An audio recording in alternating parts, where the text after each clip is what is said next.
podcast Campus Files is back with more stories of scandal, crime, and intrigue on college campuses. Campus Files, available now wherever you get your podcasts. And now, here's the question. Hola, bitches. Good day to you and yours. All right, the FIFA World Cup started this past Friday, but for those of us in Seattle and the surrounding area, the first of our World Cup hosting duties began earlier today when Belgium took on Egypt at Lumen Field. Only FIFA is kind of like an HOA or a school principal with no sense of humor. That's why while FIFA is in town, it's not Lumen Field, it's Seattle Stadium. And that's the case for every stadium hosting a World Cup game. Mercedes-Benz Stadium in Atlanta is now Atlanta Stadium. Gillette Stadium in Boston is now Boston Stadium, etc. Everyone had to cover up their signage. But look, a lot of people are irritated by it, but frankly, who has not been asked to cover up, change something, or remove something? Like, if you belong to an HOA, you might have to remove certain lawn decorations. You have to have the right color curtains, or even your vehicle if you park it in the wrong place. There's a man in Nevada. He's currently fighting his HOA because he installed security cameras after porch pirates began targeting his home. The thing is, the security cameras work. They stopped stealing his crap, and they're still like, you got to take it down. And then there's a disabled veteran. He's fighting his HOA in Florida after he made his driveway handicapped accessible. Because he's handicapped, and he's handicapped accessible. But like, sometimes, I don't know, maybe it's your choice of clothes that get you into trouble. Like, maybe don't wear a Cannibal Corpse shirt to a funeral. And earlier this year, the now-defunct Spirit Airlines, they wouldn't let a woman board a flight because her shorts were too short. And again, we're talking about Spirit Airlines, so if they are saying your shorts are short, then they got to be real short. Spirit Airlines was kind of like a rural Kentucky Walmart. Pretty much anything can fly. So when they single you out for your clothes, you've really screwed up. And we got more stories along those lines because we've all been there, right? And maybe it's your clothes because your parents wouldn't let you wear something when you were a teenager, or in my case, had to take a certain poster off of my bedroom wall because it was a little too revealing. Things like that, they happen. But look, whether it was your parents, something that happened as a kid, maybe it was your teacher, maybe it's your life right now. Today's question is inspired by our friends at FIFA. This is what we want to know.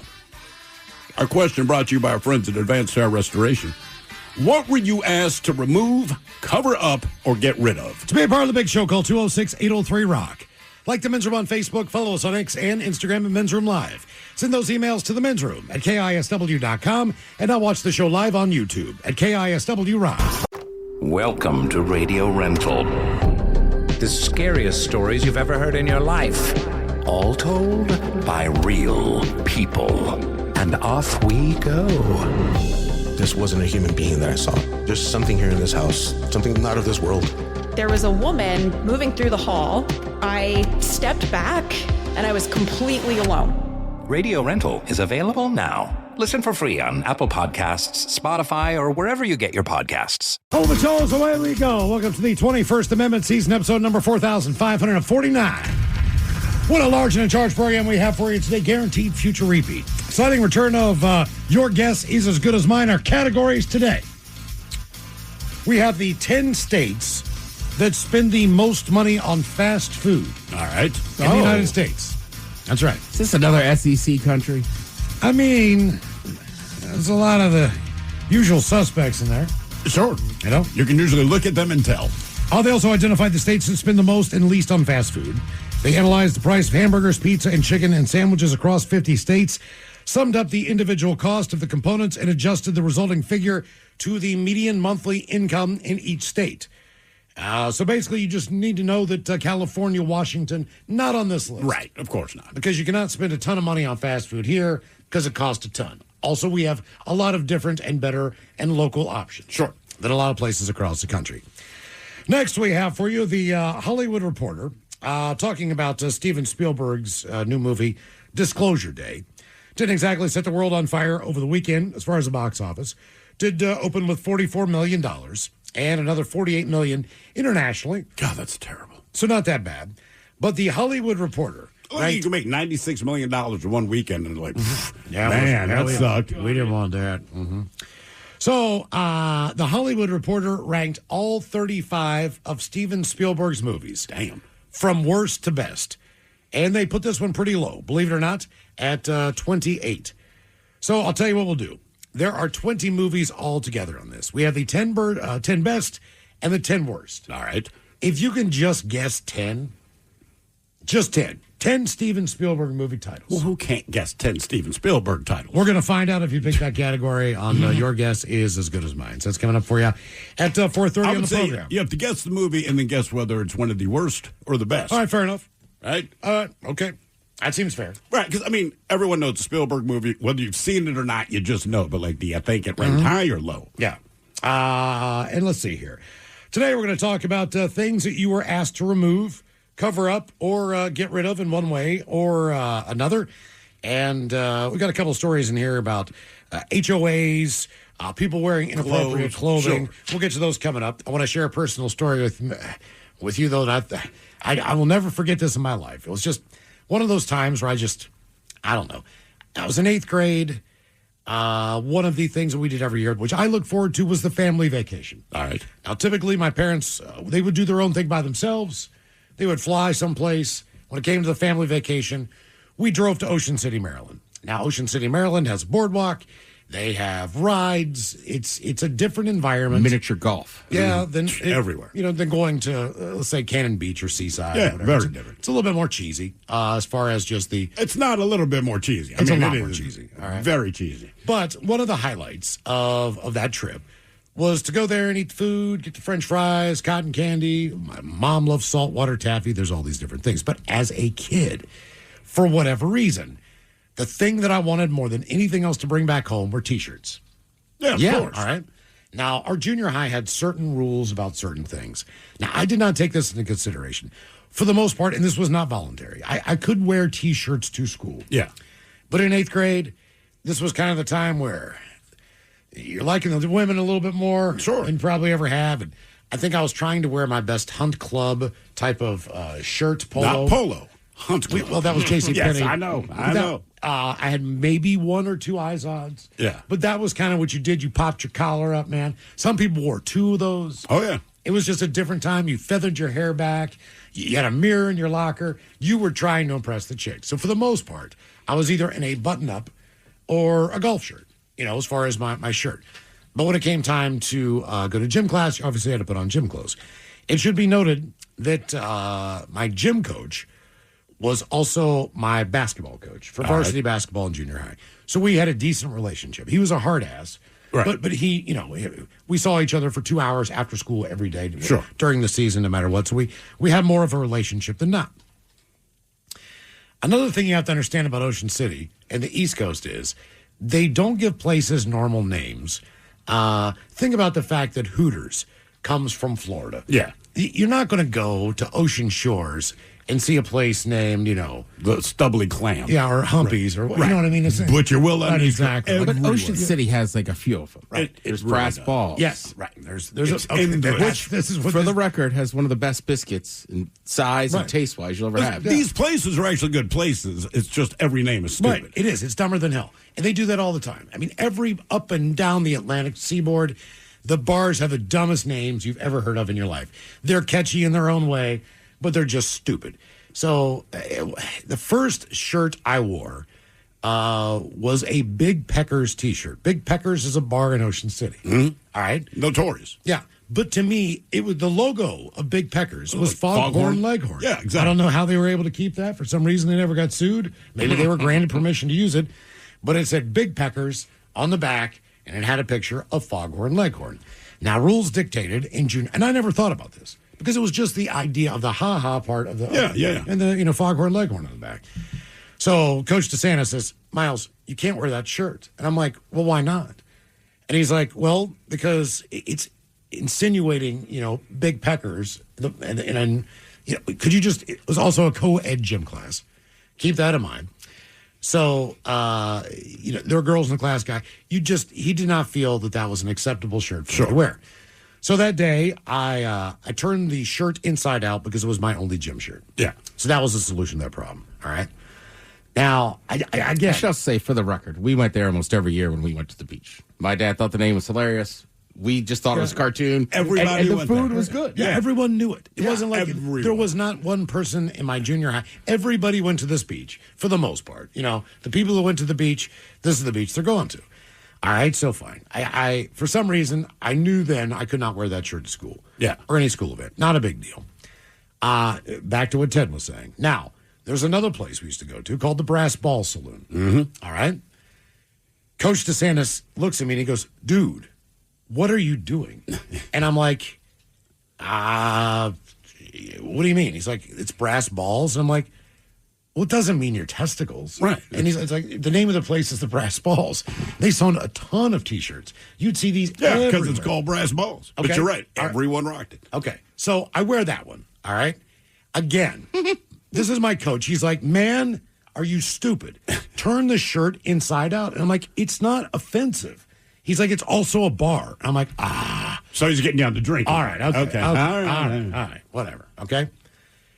I have another shirt. Again, keep in mind, when I bought T-shirts, I bought them all at the beach. They had like ones where you could customize it. Sure, you could put of on course. your own decals. Yeah. You know, you could do that. So I also had. And in your defense, everybody had them. Everybody. Right? My mom has a cousin or a second cousin, so I'm barely related to these people. But they had a daughter that was older than I was, and I thought she legit played co-ed naked lacrosse. That was my next shirt. All right. That was my next shirt. Yeah.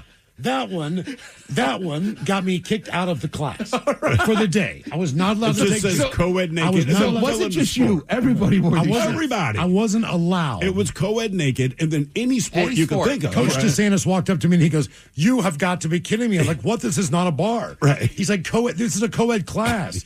You're talking about naked lacrosse." He's like, we did not have a week of doing lacrosse, but but he was like, "Dude, what? You know what?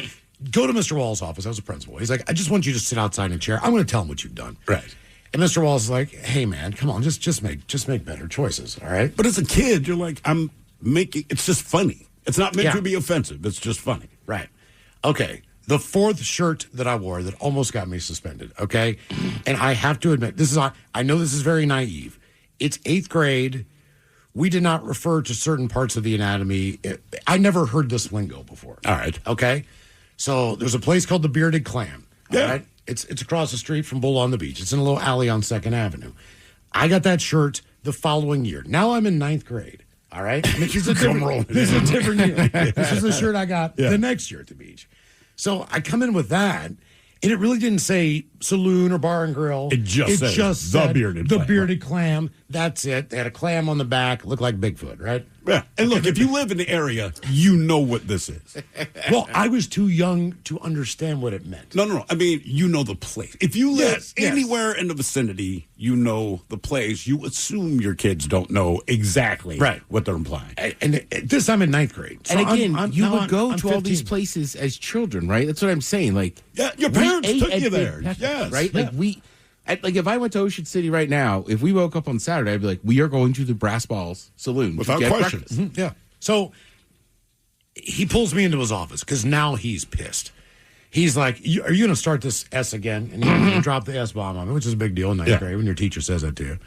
And I'm like, "What?" And he's like, "Your shirt." And I'm like, "The Bearded Clam on 2nd." He's like, "It's the Bearded Clam." And he's like, "You don't understand." I was like, "It's the Bearded Clam. Like, they have clams, they have oyster shooters, they have chicken strips." But they have now he french fries. realizes he's at an impasse because I'm calling you out, but He's now like- this kid doesn't get the entendre. I don't want to He said- have he to said- be he the said- person he said- to explain. He said it's a bar. It's a restaurant bar. Yeah. They have both. Like, I didn't go saddle up to the bar as a 15-year-old. I just went to the restaurant. It's across from Bull on the Beach. It's on set. Come on, man. Everybody goes there. Everybody's down in that section of the boardwalk.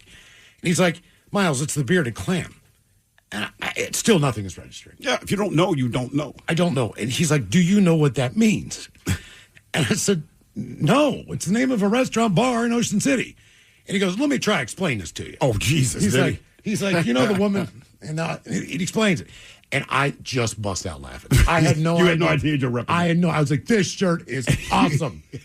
Awesome. And he's like, "You honest to God did not know that?" I'm like, "No. Right. I don't know anything about that kind of thing." You know, like that was not the lingo. I never heard that before. Maybe adults used it, but people in my circle did not use that terminology. I just thought it was a funny. I don't even know anyone that uses it. I thought it was now. funny. You know what it is. A clam's got a beard on it. Yeah. Ha ha ha. That's This was funny. To me, it was just funny. It was a funny caricature. I mean, you would almost say that tongue in cheek as an adult. Absolutely. No one just says it as their general reference. Correct. When I was actually in ninth grade, it's the only time I did not get in trouble for that one. I just had to flip the shirt inside out. The only time I got There in it is. trouble for a shirt. Right there. Yeah. That's the shirt. Now, granted, he does have a mug of beer in his hand. Sure. But you can say it's lemonade. It doesn't matter. Yeah, but I mean, I don't. I will say I've never been to that one. I've been to that one. I got in trouble in ninth grade. It's the only time I got in trouble for a shirt, and I was just beginning to understand what it meant. But my cousins were avid skiers. I am not an avid skier. They had gone to some ski place, and on their way back home, they stopped by my home, all right? And when they got there, they had picked up little gifts for each of us, but they got me a shirt. So in the world of skiing, and I believe tennis as well, there's the company Head. Yeah. There's also the company... Tennis balls? Right. And there's a company called Rosignol. All right. So the shirt had the name of whatever the ski resort was I went to, somewhere on the East Coast. I don't know. And on the back, it said, give me Rosignol or give me Head. That's it. Yeah. I don't understand this at all. It doesn't, much like Miles with the bearded clam, like, this doesn't mean anything to me because that's not what we were calling it at the time. So, and I'm in ninth grade, and it was my English teacher, Mr. Roskopf. He wouldn't have known because it was printed on the back. And I sat toward the back of the class, but we started taking a test. And like most teachers do, they kind of start wandering up the aisle just to make sure no one's cheating, whatever. And he walks behind me, and I'm not thinking about it. And he quietly taps my shoulder, and he says, like, can I just see you after class? I'm like, what did I do? He's like, don't worry about it. Just talk to me after class. So now I'm kind of sweating bullets. Like, I have not done anything. Whatever. We finish the test. The bell rings. I try to get up. He does it. Mr. Hill, again. So just hang out for a couple minutes. I'm like, all right. He's like, what does the back of your shirt say? I said, give me Rosignol, give me Head. Now, understand, my English teacher is not a skier either, so he is not hip to these companies, and this was my first introduction to the company. And Head also made tennis equipment. Exactly. But again, he didn't and know bowling that. equipment. I don't know that. My aunt and uncle explained it to me when they gave it to me. And I remember my parents kind of chuckled when they saw the shirt because they knew I had no idea. So he's like, what does that mean? I said, my understanding is like they make skis or something, and those are the two companies. I don't know what the preference is. I can't believe both of them teamed up, on this T-shirt. And he's looking at me. He's going, they make ski equipment. I said, look, I don't know. I'm just telling you what my aunt and uncle told me. I'm like, why? I'm like, do you ski? Or is this personal to you? He's like, I don't ski. I'm unfamiliar with these companies. So, okay. All right. I said, look, man, I don't know them much either. Now, keep in mind, this was the second to last period of class. So he sends me off. He's just like, hey, just do me a favor and don't wear the shirt again. But he's not explaining to me what the problem is. So I'm just like, I don't know what that was about. That was just effing weird. Whatever. I go home. Kind of explained it to my parents. Now, this is pre-Google, so it's not like he could just sit down in class and pull it up to prove that these are companies. So my mother's like, well, how was your day? And I'm like, it was all right, man. But I'm like, Mr. Roskopf, who's a really cool teacher, I'm like, he pulled me aside after class, said he's mad about the shirt. And my mom's like, okay, well, maybe don't wear it anymore. I'm like, Mom, it's ski companies. She's like, listen to me. They're ski companies. Well, let me explain what the entendre is. It was an uncomfortable conversation because my mother's real blunt. She's not like one of these people who's like, when two people love each other, she's like, it's one of you. I'm like, oh, God. I'm like, I did not know. That sounds awesome. Well, yeah. But she goes like, that's the joke. I'm like, I didn't even know it was a joke. She goes, that's why we let you wear the shirt. But now that you know what it means, we're not going to let you wear it anymore. So I couldn't wear it anymore because now I knew, which I thought sucked. And then my son got sent home from school for a shirt, and I get both sides of it. I just did not care. It's like 2 or 3 years ago. They had 80s Day, right? I think he's 5th or 6th grade. 80s Day, all the students dress up in the 80s. Keep in mind, none of these kids are alive in the 80s, so essentially every parent dressed their kid. So there's a lot of hypercolor and the pigtails and all this kind of thing. Well, my son, I don't know why, kind of looks like Eazy-E. All right. Oh, he looks a lot like him. I've seen the picture. I mean, when he dressed up like him. He looks like Easy. So we were like, this is easy. And he was cool with that, right? And he likes rap, and we're explaining who he is. And he's like, right on, man. So we ordered him a shirt. He had sunglasses. He had a ball cap on. We got him some fake gold. And he went to school with an NWA shirt. Did not think about it. About an hour into his day, the principal is kind of like, hey, can you bring your kid a change of shirts? We're like, what did he do? That would spell something. She's like, NWA. I'm like, we had a huge band. He looks like Eazy-E. She's like, I know who NWA is. I know who Eazy is. Your son looks like Eazy-E. He can't wear the shirt. I'm like, what is wrong with the shirt? She's like, what does it mean? Right? So, come on, well, what I say to her, and I'm very friendly with this principal. We get along well. I said, Northwest attitude? What do you think it means? Then there's this long pause. I said, I'm effing with you. I know what it means. I didn't think about it, man. She's like, look. She goes, it's a lot easier for you to explain to other parents. Right. But she's like, my white ass, if any of them get offended, I can't, I don't know how to go from that. She's like, look, it doesn't offend me. I know the band. I actually enjoyed the band. But if any other parents get upset, she's like, I'm so uncomfortable having to defend. I'm like, right on. So I know my wife drove another shirt up to him, but it wasn't NWA. I think it was like Public Enemy or something. All right. Basically along the same lines, right? Correct. But no other, like, one of those kids goes home and asks, like, they don't want to say that to their kid. Well, that's why she was like, look, man, I'm not offended. I'm not dealing with this, and it makes me uneasy. But when I hit her with the Northwest attitude, just dead silence. Like, what do you think it means? I'm kidding. I know. What were you asked to remove, cover up, or get rid of? 206-803-ROCK. Hey, y'all. Poodle and Maddie here from Reality Gaze. Grab your favorite thong because for the first time, we're heading to the villa for the new season of Love Island USA. I can't wait to watch Ariana babysit these shiny, oiled-up adults who I'm pretty sure aren't there for the right reasons. From the home-wrecking bombshells to the absolute wreckage of movie night. Pull up a daybed and join us every Wednesday for all the Love Island USA drama. Find Reality Gaze wherever you get your podcasts. Valvoline Instant Oil Change. If your service light's on, trust the techs with the training. That's us. 270 hours with zero complaining. They train under the hood. They train down in the pit. 270 hours means their training's legit. It's the smart choice for smart folk who care for their steed. So trust the instant oil change that starts with Valvoline. Valvoline Instant Oil Change. Change wisely. You know, recommendations can be great. Maybe someone recommended this podcast, and here you are. But home projects are different. If a podcast isn't your thing, you lose a few minutes. If you hire your cousin's neighbor to mount your TV, you might end up with a lopsided screen and wall damage. Maybe I know a guy just isn't enough for your home. That's why Thumbtack works. It matches you with top-rated local pros with photos, reviews, and credentials all in one place.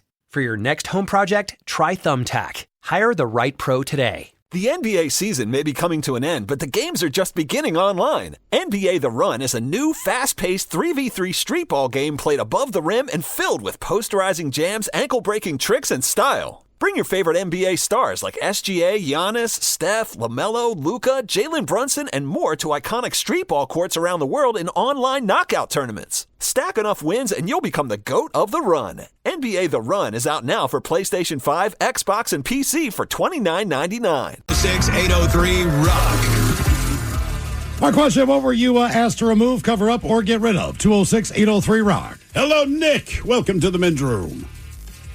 Hola, bichola! Hola! All right, so my story is I was down in Memphis in the Navy, and we had a base softball team, and one of the guys that was on the team is a graphics artist. Shout out to Alabama Creations. If you want something custom made, go check him out, his Instagram. He can make anything, pretty much. So our team down there was called TTLO because we're in the Navy. Taps, lights out. Had that all over the jersey. All right. Very colorful jersey. On the jersey was a Kraken holding a beer mug because Navy, beer, drinking, you know. Oh, it all makes sense. Exactly. So we enter into a church league, and in the church league, we have to cover up the beer with tape because obviously we're in a church league and we're down south. Memphis, so, you know, Bible Belt, so. Yeah, murder's cool, but drinking a beer is not. Yeah, correct. Yeah. So you had to cover the beer mug? Was there just the one beer mug, or was it splashed all over the shirt? It was, it was pretty prevalent in the beer mug, but it was all over the beer mug, and it was frosty, and, like I said, he's he's very, very talented and gifted. Hey, sorry, is your buddy going to make it in the car with you? Sounds like somebody's dying. Yeah, he's dying. He's lighting some cigarettes. So. Oh yeah. So I'm taking him to the hospital right now. I was listening to your story, but I could just hear him coughing in the background. Yeah, he was not sounding too healthy. Keep hitting this. Yep. The South is weird, man. When I moved to New Orleans, right, cooking was my resume, so you apply to these jobs. And one of the first places I got, they're like, you have to take your nose ring out. I'm like, is it an open kitchen? They're like, no. I'm like, what difference is it? It's just their rule. I don't know if it still is. This was years ago, but I'm like, I'm in a kitchen. I understand it to a degree if you're dealing with the public, and this is the late 90s. People are still a little weird about everything, right? But it's just like, in the kitchen, really, ma'am? So I did because I needed work, but I just thought that's so stupid. Oh, our basketball coach in high school, Coach Ellis, he had a solo stash. All right. None of the players were allowed to rock any facial hair. But he had a solo stash. He did. Did anyone question him about that? Like, why? That was almost like the rule had always existed at the school. That's kind of the way it was presented. But why? I don't know. Not the football. Same guys that play basketball could rock their stashes if they could grow them. To play football. Football coach didn't care. DeMatha was the same way. Really? If you there was one guy I got, and Bobby was just a monster of a man. I don't know how to describe it. He always looked like a 40-year-old. Like I played Little League against him, and every coach I had would go to the other coach and be like, tell me you have his birth certificate. They'd be like, we got it. But he had a full mustache, so he could get away with it. But unless it was like a full, cleanly one, like you couldn't just have like a little dirt stash. You couldn't have a goatee. You couldn't have any facial hair. But if you could, Bobby could get away with his because he was like a grown-up. Look, man, here's my issue. I remember being 14, 15 years old. Like, you did everything you could to get your little dirt stash to become a mustache. Like, yeah, don't make him shave. Yeah, it looks stupid. It looks absolutely horrible. But when you were a young man and, like, if I can grow a mustache, I'm a man. Like, you were hoping for that. You're doing everything you can to get the mustache. Dude, my grandfather Montgomery, I was 9, 10 years old. He had a glass holder. It wasn't exactly a koozie. It was plastic. All right. So you set your drink, like an ice, glass, in that like cup holder, and it was a set of boobs. It was plastic and it was boobs. Yeah. And I thought it was the funniest thing. Oh, of course. I'd ever seen in my life. Because he'd come out, like out of the kitchen, and he'd have the boobs and be drinking it because he knew it made me laugh. So I just thought it was the greatest thing in the world. So he's like, hey, man, I left you something in your bag here. You can take it home with you. And I'm like, all right. So I look in there, I'm like, oh, my God, he left me the boob glass holder. This is great. I cannot wait. My friends are going to love this. Of course. It's boobs. That's all it was. It was just the breast. Just boobs. That's all it was. Just two big boobs, and you put your drink down in it. I thought it was great. So I get it home. First thing I do is show my mom. She grabs and goes, not in this house. That's the first mistake. That was I don't know if she gave it to like one of her friends. I don't know if she trashed it and threw it away. She was just like, you cannot have this. You're not allowed to have it. I bet you she threw it away. I don't know. It was like the KISS t-shirt I always wanted you wouldn't let me have.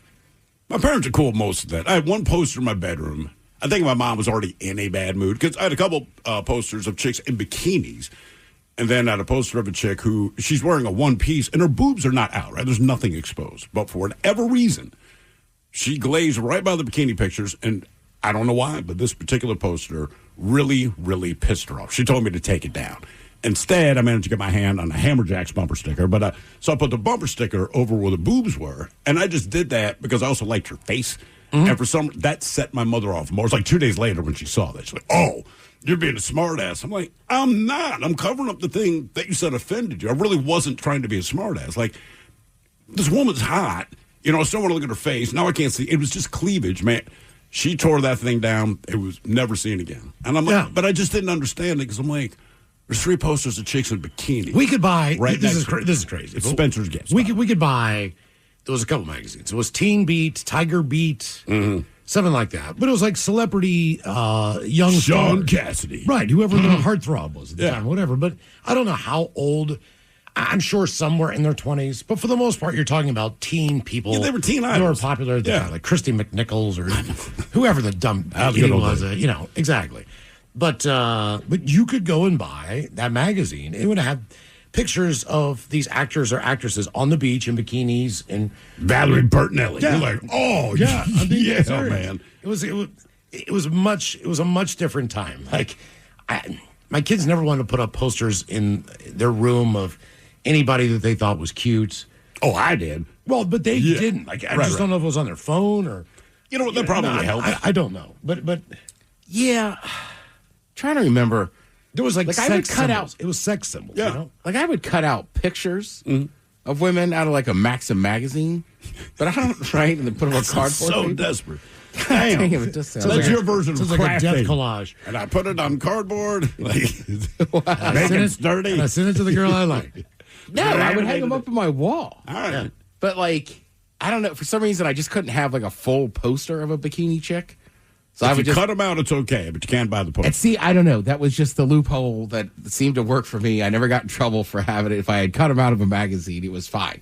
Oh, you could not have those in the locker. You could not have anything. No, at school they'd freak out like that. They would freak out. You remember Heavy Metal Magazine? Yeah. Well, of Right. course, that was the whole point. It is a cartoon. Right. So I knew that. Not okay. To be fair, we were like at a book fair or something like that. My parents are doing the thing. I'm like 8 years old, and there were plenty of boobs inside. But again, it's all drawings, and it's part of a story, right? And I just thought the artwork was cool. It wasn't about seeing boobs because cartoon boobs just never did it for me. Like, sorry, but I remember I walked up, found my parents. Can I get this? They just looked at the cover, and it's the Frank Frazetta, Molly Hatchet looking stuff, and they're like, sure. It's like $3. So I had it, but I left it on the kitchen table, went to school. When I got home, my mother's like, I flipped through your magazine, and I'm not tracking. I'm like, yeah, it's pretty cool, isn't it? She's like, what? I'm like, no, it's cool, man, the story. She's like, it's all boobs. I'm like, there's a lot of boobs. Like, Yes, there are. There are a lot of boobs. There's boobs everywhere. But I'm like, Mom, I don't care about that part. I don't think she believed me. It's the dead honest truth. I was aware there were boobs, but it kind of, like I said, the cartoon boobs.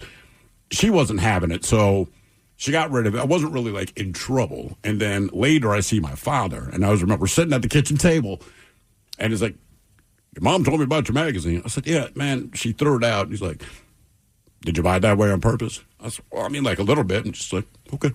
Yeah. Yeah, he did not care. He's probably like, cool. No. The only one, I was going to say, not T-shirt and not boobs. And it's ironic now, as our show has such a thing with turtles having sex. Yeah, the best-selling KISW shirt of all time. Right. Before we grew up, it's this famous chain called the Green Turtle. Yeah. We love the Green Turtle. And they had these mugs that had a green turtle on it. Okay. And when you put in a hot beverage, that turtle would disappear, and it was two turtles having sex. Oh, really? Okay. So, I mean, because one of the original turtles was in Laurel, and I begged and begged my brother. Finally, he bought me one. So, I mean, I can't tell you how many times I would just heat up hot water and put it in this cup. So my mom doesn't know I have it. She's already pissed. Like, right? Like, I'm like taking it places, showing my cousins. So it's not hard. Word gets back, right? Yeah. She does not like it or whatever. And I just heard she was like, you don't drink hot beverages, right? Like, you're 13. You don't drink coffee. You don't drink tea. Oh. Why do you need this mug? Trust me. They used to have two turtles having sex. They used to have pins that would have like either a jet flying back and forth in the back, like depending on how you tip the pen. Yeah, but you could see inside, and it was like a little thing. But they also had naked women. Oh, yeah. All right. So my I had one of those too, but I hid that thing because I knew. Was this after the cup? It was part of the same package. Okay. Because he was giving me all his boob stuff. Like here. I'm with you. Like I had one too, and it was like, again, like a distant uncle, and he said, do not tell your mother. Right, and exactly. I mean, I was, you know me, I'm a terrible liar. I had that pen for 2 years before it got back. exactly. That one I was like, I understand what he's saying. Yeah. I need this pen.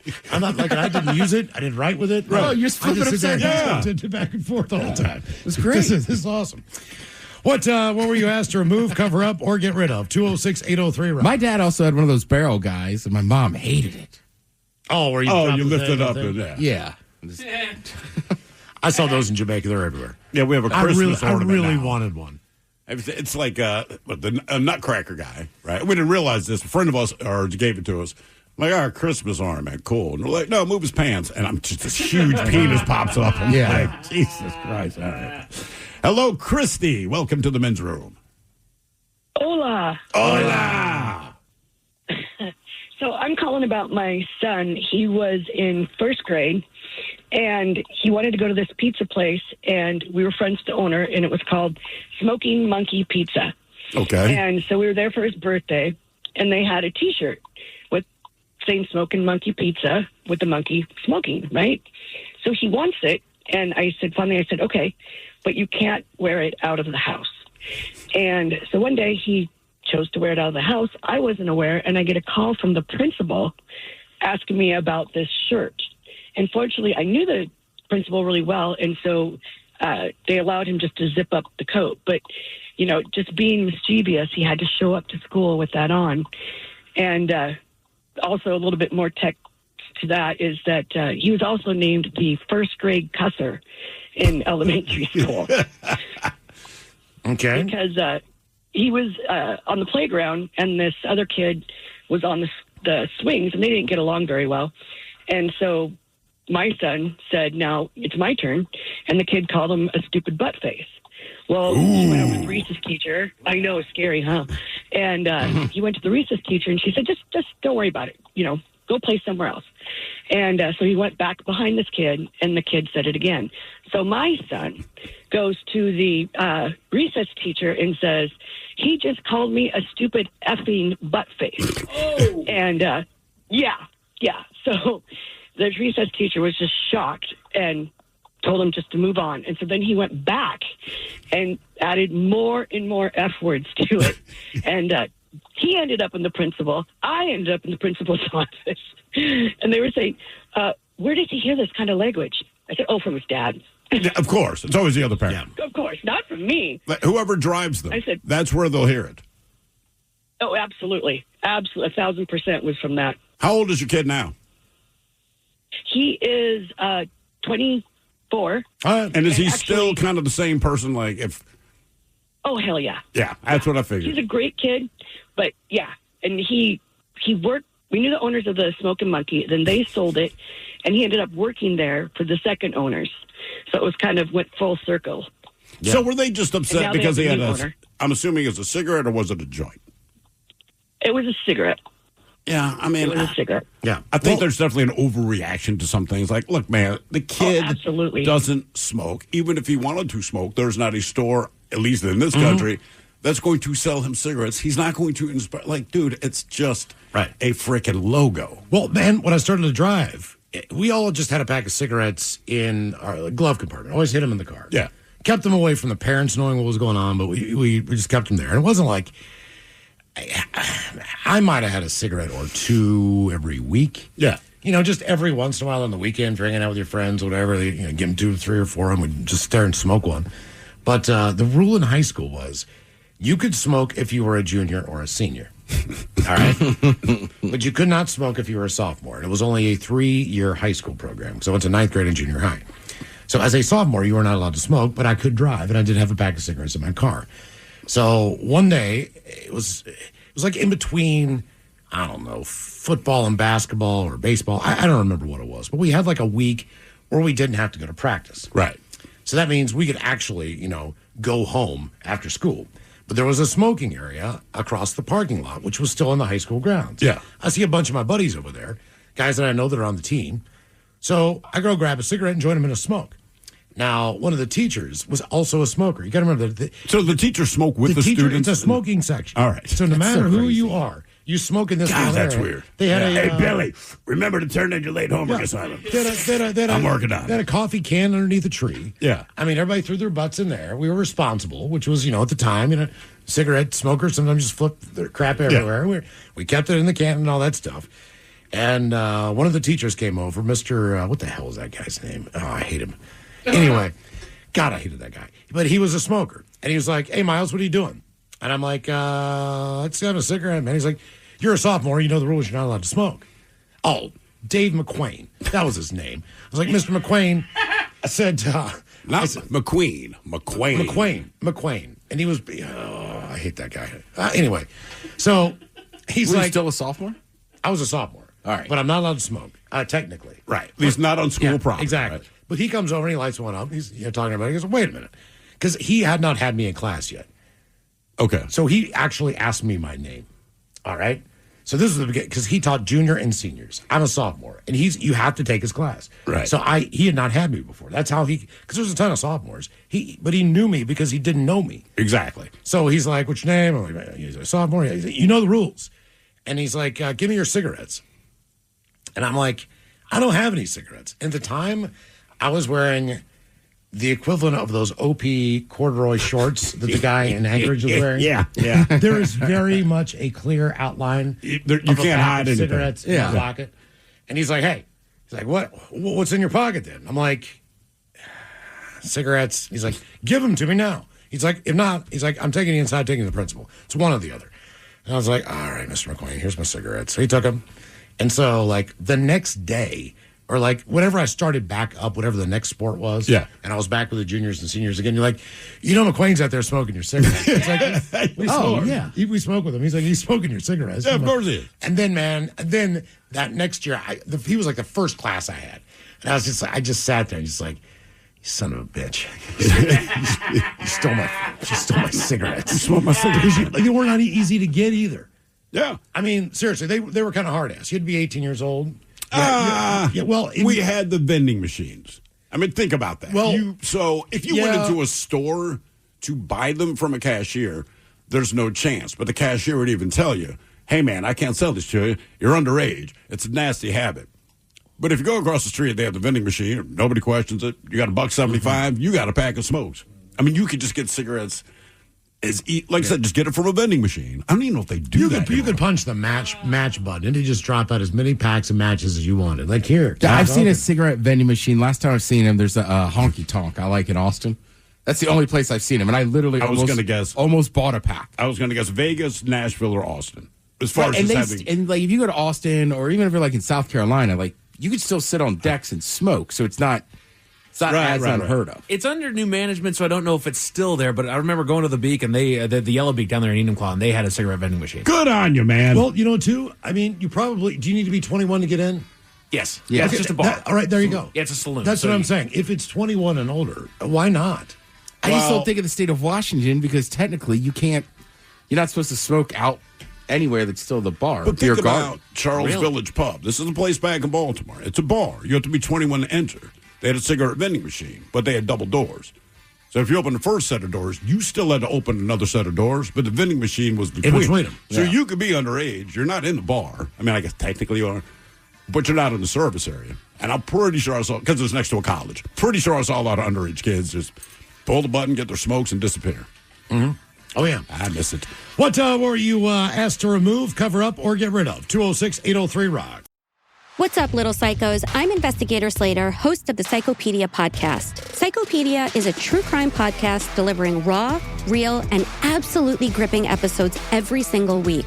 I dig deep to uncover fascinating details of heinous true crime cases while exploring criminology and psychology theories. I take you into the absolute darkest corners of the human psyche, my favorite territory, and present cases like you've never heard them before. Follow and listen to Psychopedia everywhere you get your podcasts.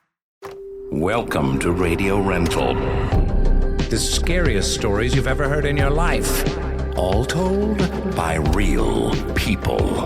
And off we go. This wasn't a human being that I saw. There's something here in this house. Something not of this world. There was a woman moving through the hall. I stepped back and I was completely alone. Radio Rental is available now. Listen for free on Apple Podcasts, Spotify, or wherever you get your podcasts. 99.9 KISW. The shenanigans continue. This is the men's room with Miles and Thrill.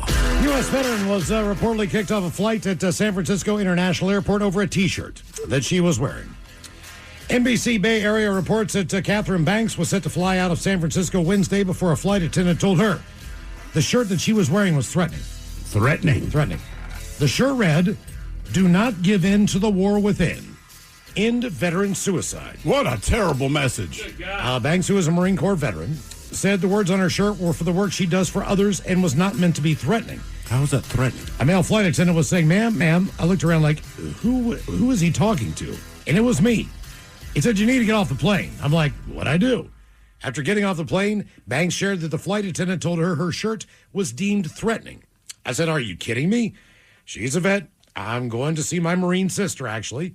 I've been in the Marine Corps for 22 years, worked for the Air Force for 15 years. I'm going to visit her."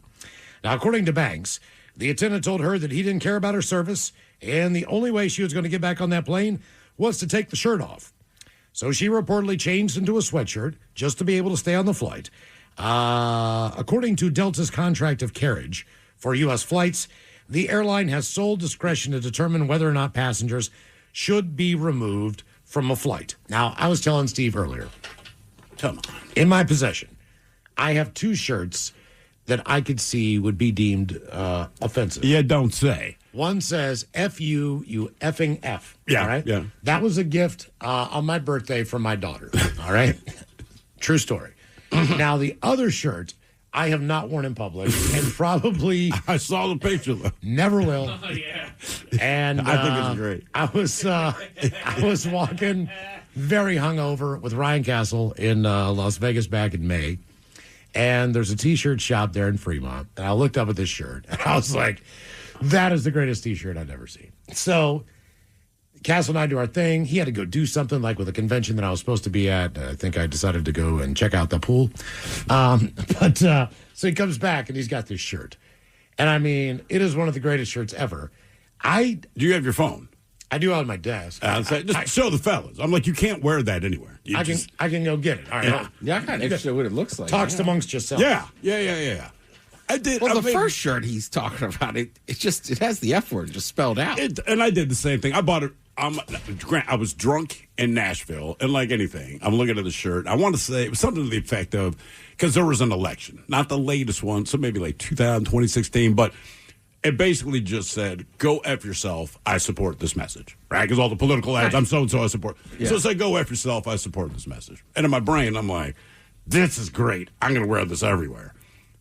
You sober up, you get back home, and I'm like, I'm not going to wear this shirt anywhere. Like, why did I just spend $30 on this shirt that I know I'm not going to wear? I remember when I was younger, I got a whole bunch of hand-me-downs from my old man and whatnot, just shirts that he had collected over the years that he just didn't keep for whatever reason. And I got one, and it was a Christmas shirt, and it was Santa sitting on the ground with his reindeer all on an outhouse. All right. And Santa says, I said the Schmidt house. Oh. And I thought that was hilarious. I wanted to wear it to school. They're like, no, don't wear that to school.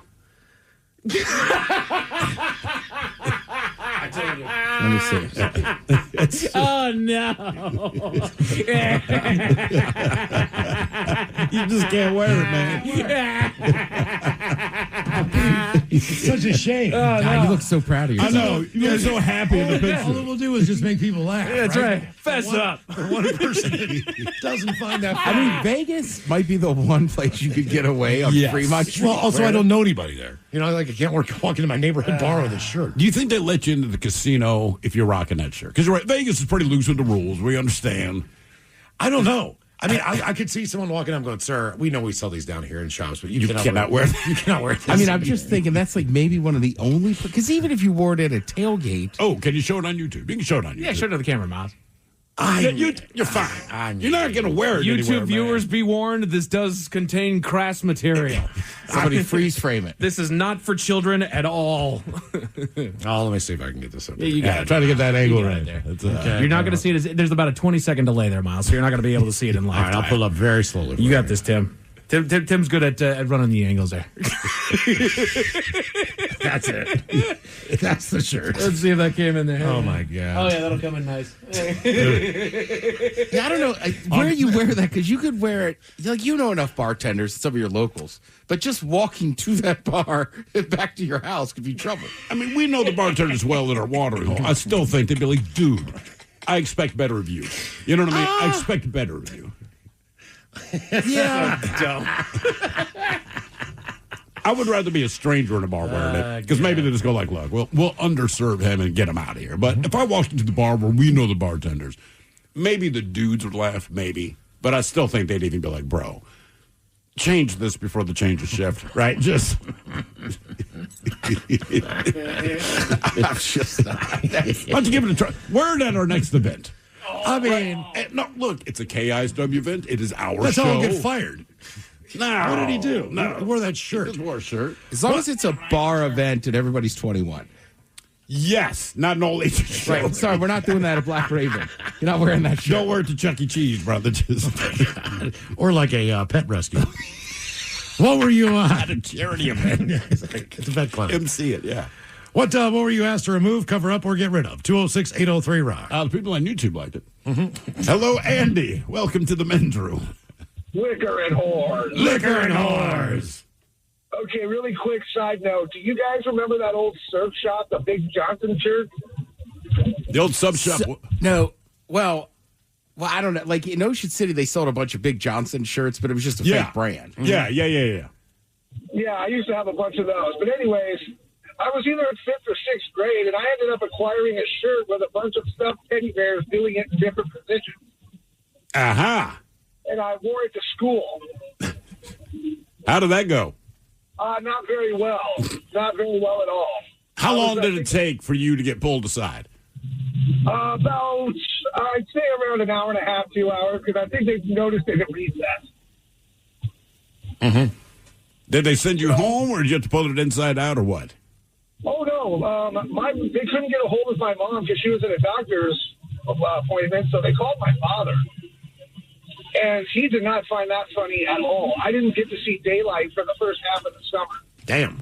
Really? Because I'd have thought, look, all things being equal, I think my son would rather the school call me if it's something like that, because my response would be like, I don't care, but if he needs to change his shirt, just let me know. I'll take care of it. I don't know. My dad was the old school military, too, so he was Yeah, I am not. So, yeah, that probably has a lot to do with it. I don't know what came first on this one, but like Charles Dickens, all right? Yeah. On the East Coast, I'm not sure if the shirt came first or the actual cider, but it was like Charles Dickens cider. Cider, right. Cider. And that was a very popular T-shirt. A lot of people had that shirt as well. And then I think they actually went, I don't know if the shirt came first or the cider came first, but somebody went and took that idea and manufactured So it became, because as far as I knew, it's actually a cider. It was just a fake product. They actually, like, you know what, let's make a cider. I mean, my cousin Tom for years had the FBI one. Federal Booty Inspector. Inspector. Did he ever get any grief for that, though? Because I feel like with the word booty, nobody cares. Oh, from his mom. Oh, really? Well, yeah. I mean, if your kid's living under your roof, like, really, dude? That was another one. Really? Right, and that's one of those things, as an adult, it seems dumb. But when you're a teenager and you're on the boardwalk, you have a little money, right? You have a summer job or something. Then you spend it on a T-shirt that basically your parents won't let you wear around the house. I know. you couldn't wear it anywhere. Yep. Damn it. God, man, my cousin Tom has 4 kids. If I'm 45, he's got to be 43. And to this day, I'll be like, what's up, booty inspector? What were you? Female was the FBI. You crazy son of a bitch. This is back to the T-shirts. Your dad, the booty inspector. But they didn't sell this in like the stores. Maybe a Spencer's if you went to like Pittsburgh or whatever. But for me, all those cool T-shirts and all the funny ones. Yeah, they're at the beach. They're all at the beach. But the thing is, it's not like your parents had to buy them for you. I mean, as a child, they knew what you were buying. You handled all this. And like you said, Spencer's, actually, my kids had never seen Spencer's. We were in Delaware. It's either last year or the year before. But they have all the outlet shops. So they kept, what is Spencer's, right? They're looking for clothes. And I said, dude, I have no way to explain Spencer's to you. You just need to go in. But I think you guys will like it. And they thought it was fantastic. And he's in the back looking at posters because his boobs hanging out and all this kind of thing. All the clothes are kind of funny. Well, my daughter, she's kind of gothy and all this sort of thing. And she sees this hat. And I believe it was a Hello Kitty hat, right? So it's just a knit cap, and it has Hello Kitty, the logo, up front. So she says, can I get this? I'm like, sure, man, just throw it in the pile. I did not really look at the hat. So when we finally get up to the cashier, we have 6 or 7 things. Cashier grabs a Hello Kitty hat, and she flips it over to get the price. And on the bag, it's like, eat S and die, or go after yourself. And I'm like, whoa! I'm like, no.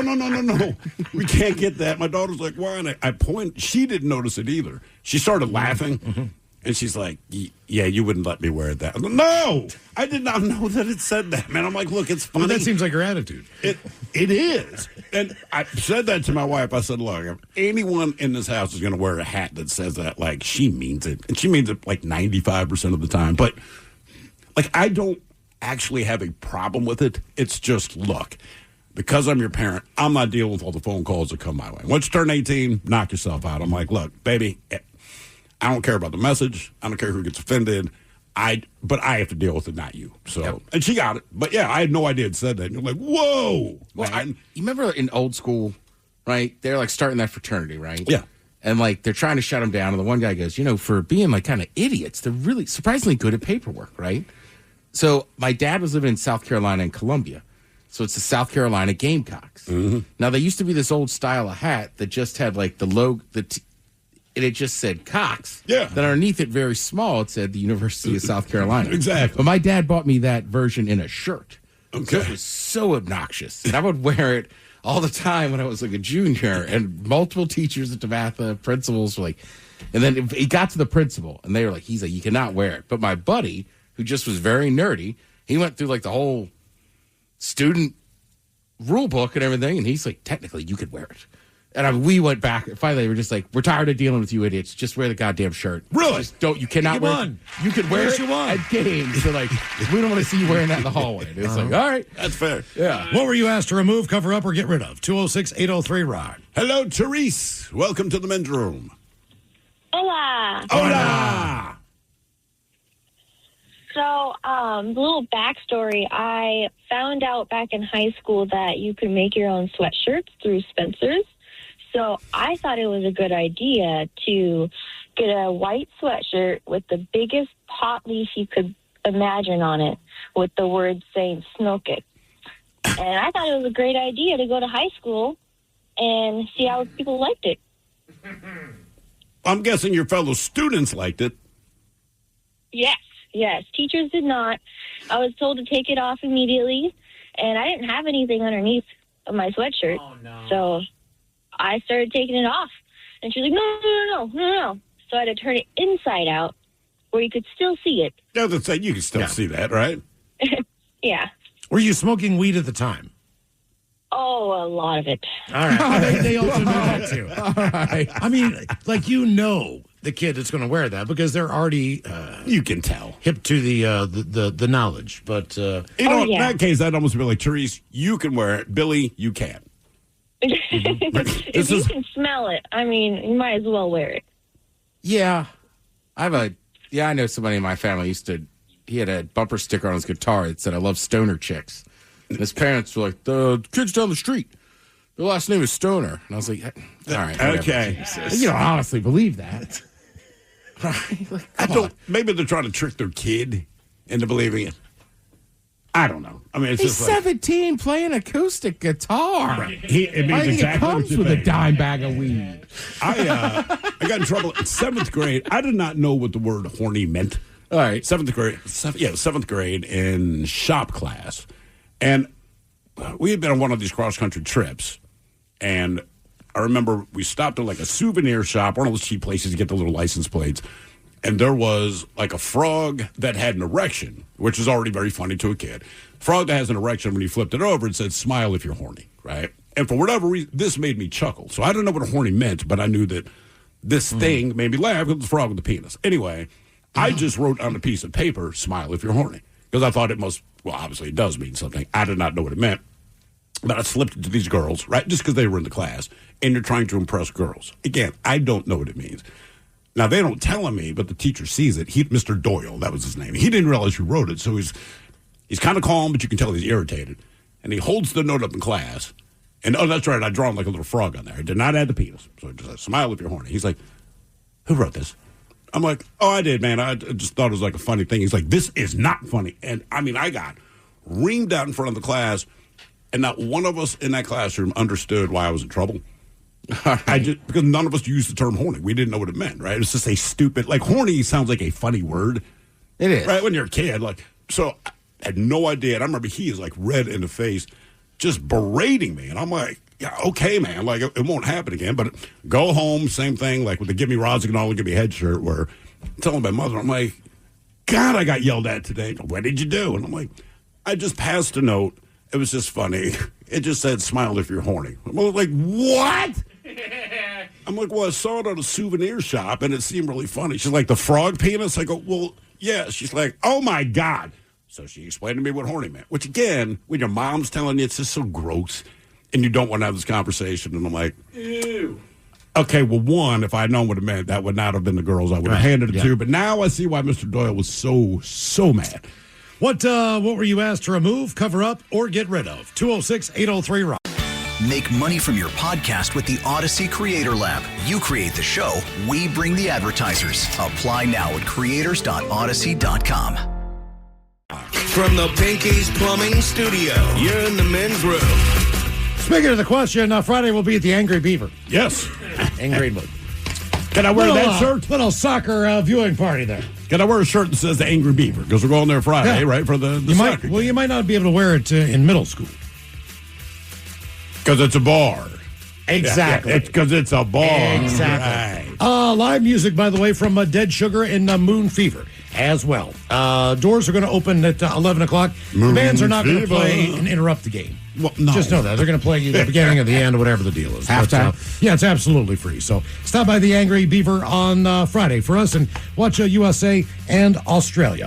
All right, our question, what were you asked to remove, cover up, or get rid of? 206-803-ROCK. Hello, Eric. Welcome to the men's room. Hola. Hola. Quick question for Ted. Who are we who's the soccer team we're rooting for here? Besides the USA? Okay, that answers my question. Yeah. Well, right. yeah. Like, generally, I talk about Arsenal as a club team in England, but this was just like USA, and then, I don't know, if they get bounced, I might pick up somebody else. But Who do you think you pick up? USA gets bounced. Well, it's weird, because I love the English Premier League, but I don't like their national team. Right, you don't want England to win. I understand completely, right. I mean, for the World Cup here in Seattle. Well, they all bounce around. Correct. So US... today, I was probably going to cheer for Egypt because I like Mo Salah, right? He's played for Liverpool, and I never cheered for him there. So, like, sometimes I just watch enough soccer. I'll just pick a guy I like on each team. Sure, that makes sense. Well, who are you rooting for, man? I'm rooting for you guys. Anyway, I'll tell you my story. I picked up this bumper sticker at Zoomies, and I'll make it radio friendly. And after a few times up the lift, they asked me to remove it because it was a family-friendly mountain. Did it say the F word, like, spelled out? Yes. Everything was spelled. It was a bumper sticker. So was it like where on your board was it? Was it like hanging on the bottom so when you're going up the chairlift, everyone could read it? No, it was right on the front. So as you're going up, people riding up with me could read it. I see. So somebody had to have complained.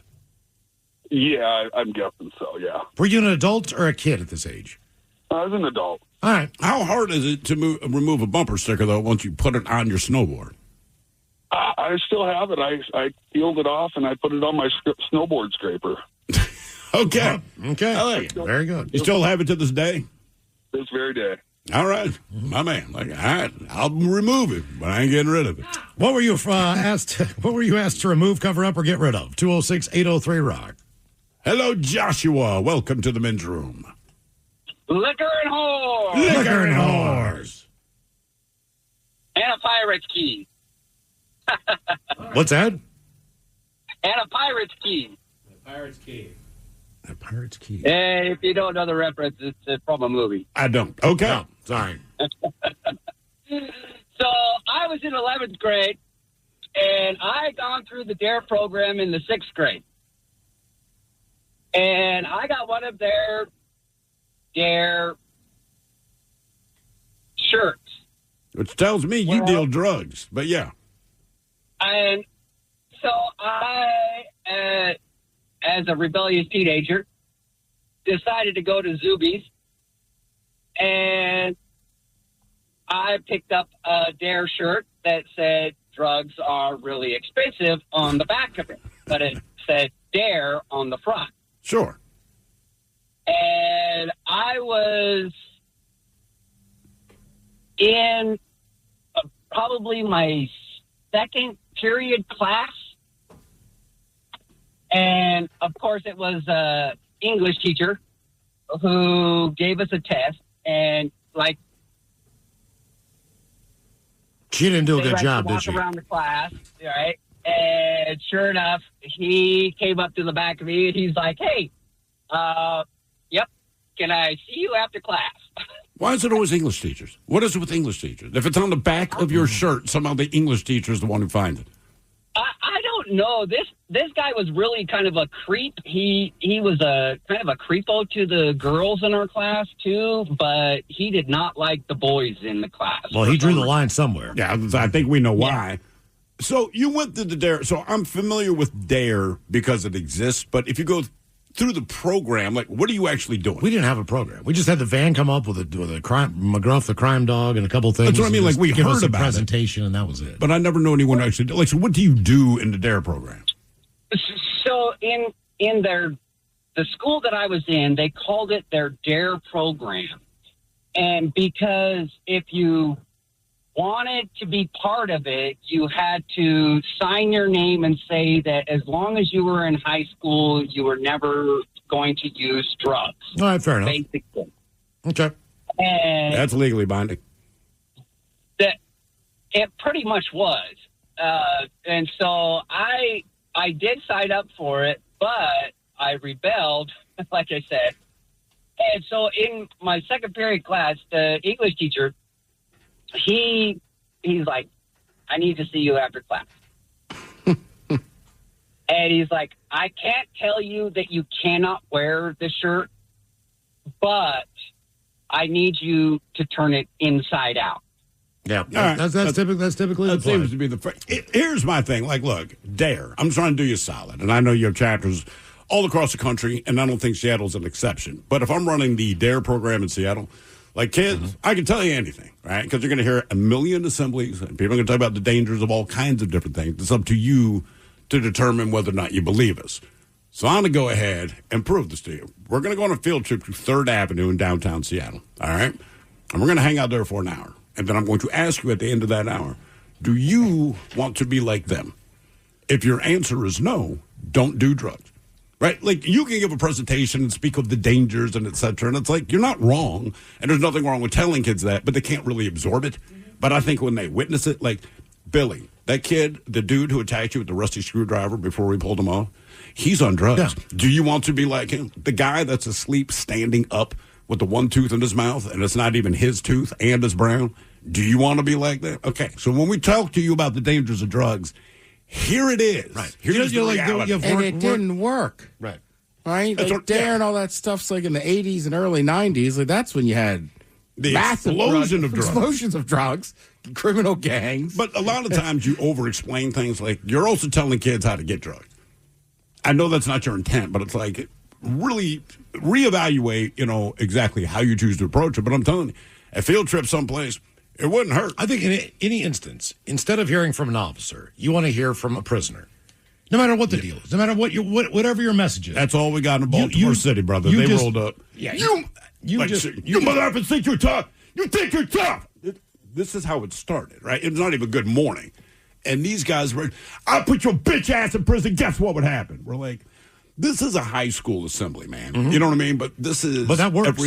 Yeah, because you're scared of this guy. Right. And he's telling you the conditions on the inside as well. And he was tougher than anyone there, and he's telling you he doesn't want to go back. We're like, yeah, all right, man. I believe that guy. What were you asked to remove, cover up, or get rid of? 206-803-ROCK. Hello, Joe. Welcome to the men's room. Hey, guys. How you doing? Hola. Doing well, man.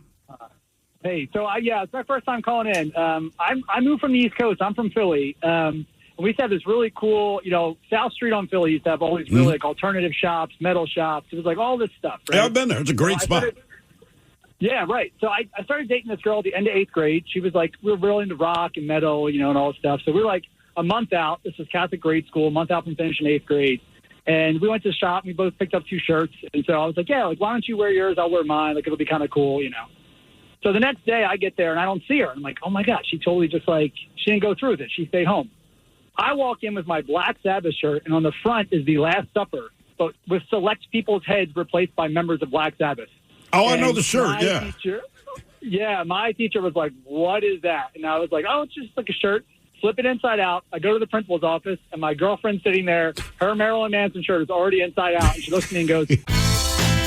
Hi, this is Jill Schlesinger, CBS News business analyst, certified financial planner, and the host of the Jill on Money podcast. Beginning, middle, or end of the year, it's always a great time to take control of your financial life. And the Jill on Money podcast is here to help. Your questions make it possible for me to provide unconventional and entertaining insights on your money, and more importantly, on your life. Follow and listen to Jill on Money wherever you get your podcasts. We're getting suspended for 2 days. And I was like, oh, come on. Was it Charles Manson instead of Marilyn? Oh my God, that would have been worse. Yeah, I don't think you need to. Okay. And a Catholic school. Look, I get it from the Catholic school. You're kind of like, all right. Back at it. Hey, man, how old are you? Yeah. Now, I think, how old am I now? No, how old are you now? Yeah. 39. Did you ever go to any of those strip clubs like Cherry Hill, Morristown area, man, where it's BYOB? No, but Show and Tell in Philly was pretty famous for some crazy stuff. I've never looked at that. Okay. I thought that was the greatest thing I've ever experienced in my life. Like, there's a liquor store next door. Yeah. And it was There's some in Baltimore. The camaraderie was unbelievable because there'd be, a 4 table of dudes. They would have a 12-pack of beer and, say, a bottle of Jack Daniels or whatever vodka they had. And whatever you had, and you just started trading stuff. Like, hey, man, I'll give you, 2 or 3 shots. And next thing you know, man, there's a table of 18 dudes just sitting there, passing trading booze. Alcohol around. It's dirt cheap next door. And you got plenty of money for the dancers. So, I don't know. I was just like, this is awesome. I think it's the way it should be done. Strip clubs are notorious for their drink prices being higher than normal. Exactly. So when you go in there and you're like, dudes throw me 3 Milwaukee's Best Lights. You're just tossing beers across the room. They're passing bottles around. People are swigging from them. Like, I love this place. This is awesome. Then right beside that was either a cheesesteak place or a pizza place. Right. It was really good. So imagine you walk out there like, ah. What were you asked to remove, cover up, or get rid of? 206-803-ROCK. Hello, Tony. Welcome to the men's room. Boo, bitches. Boo. Hey, so back in the 90s, I was in charge of a group of iron workers downtown Seattle building a few high-rises. And this is during when Tom Likas was on the airwaves. And one of my guys brought in an I Heart Ass sticker. I heart ass. It said I had a heart, and then it said ass. Yeah. And it was one of Likas' props, And so I put it on the back of my hard hat, and it was a bumper sticker, so it curled around, kind of to the sides. And I had that thing on there for 3 years. And we went to do a new project over on the hill in Redmond. The company starts with a big M. Mm-hmm. And I was asked, I was actually, quote unquote, the superintendent of the contractor said, I have been asked nicely to ask you nicely to cover that sticker. But boss, And I love ass. Exactly. I'm not lying. Anyway, what else did Likas have? He had Flash Fridays. What else? There's a couple things yeah. he had where you're just like, okay. I mean, did you say, the CEO of your company likes ass a lot, too? Yeah, exactly. But so it was one of those, do the right thing, and so I did, covered it up. Yeah. You'd think on a construction, of all jobs. Of all the places. Of all jobs. I know. You'd be a little lenient. I don't care if you're Microsoft. You know what people do on Microsoft? They surf porn, guys. I'm wearing a hat that says I love ass. Your CEO is knee deep in it, bro. Why did you make an incognito window? Yeah, come on. Seriously, what was that for? You don't want the people to know what you're shopping for? Yeah, exactly. I doubt it. Come on. What were you asked to remove, cover up, or get rid of? 206-803-ROCK. I just taken a Sharpie and put a B on there. Okay, I love bass or bass. Well, I mean, look, whenever you work at whenever you're doing construction or stuff at those kind of places, you're always going to have that, right? Like when I was at the AFL as a janitor, right? Like I said, when you're a nighttime janitor, I couldn't stand there for 30 seconds and talk to you as another janitor because somebody would complain. Yeah. They're not working. And then we had to do a bunch of construction in there. And same thing, they were just normal construction guys. They were all union workers. But they would get complaints all the time about stupid stuff. What they're wearing, what their coffee mug says. Right, or the being too loud. It's like they're the work at construction. Yeah. I will say at all the restaurants I worked in, the dishwasher got the most leniency. Whatever it is you're going to wear, whatever the shirt. Well, no one sees them. Well, no one sees them, but it's still just look. And anyone that works at a restaurant knows this. If you have a good dishwasher, you got to let them get away with some stuff. Because if they're not there, the house collapses, right? So, certain guys, just wear super crude shirts. You know what I mean? Just because the penis is smiling, maybe this isn't a thing to wear. But keep in mind, every once in a while, they got to walk into the restaurant properly. If they're, bringing out glasses for the bar, and people don't kind of give them a look, and somehow everyone just accepted he's a dishwasher. So it doesn't matter what his shirt says or how offensive or stupid it might be. What were you asked to remove, cover up, or get rid of? 206-803-ROCK. Hello, Sage. Welcome to the men's room. Hey, how's it going? Hola. Hola. All right, so the quick lowdown. So I'm at a hotel. I'm with my family. I got a lot of tattoos. I'm from the 90s, is what it is. I'm an alternative person. I have a pentagram tattoo with some other cartoon characters in the back. It's kind of grimdark. But I had another patron approach me while at the swimming pool telling me that I needed to cover up my tattoo because I was destroying the Lord's temple and bringing shame. I honestly was wildly caught off guard by this. But, I don't think you expect to hear this. Yeah, right.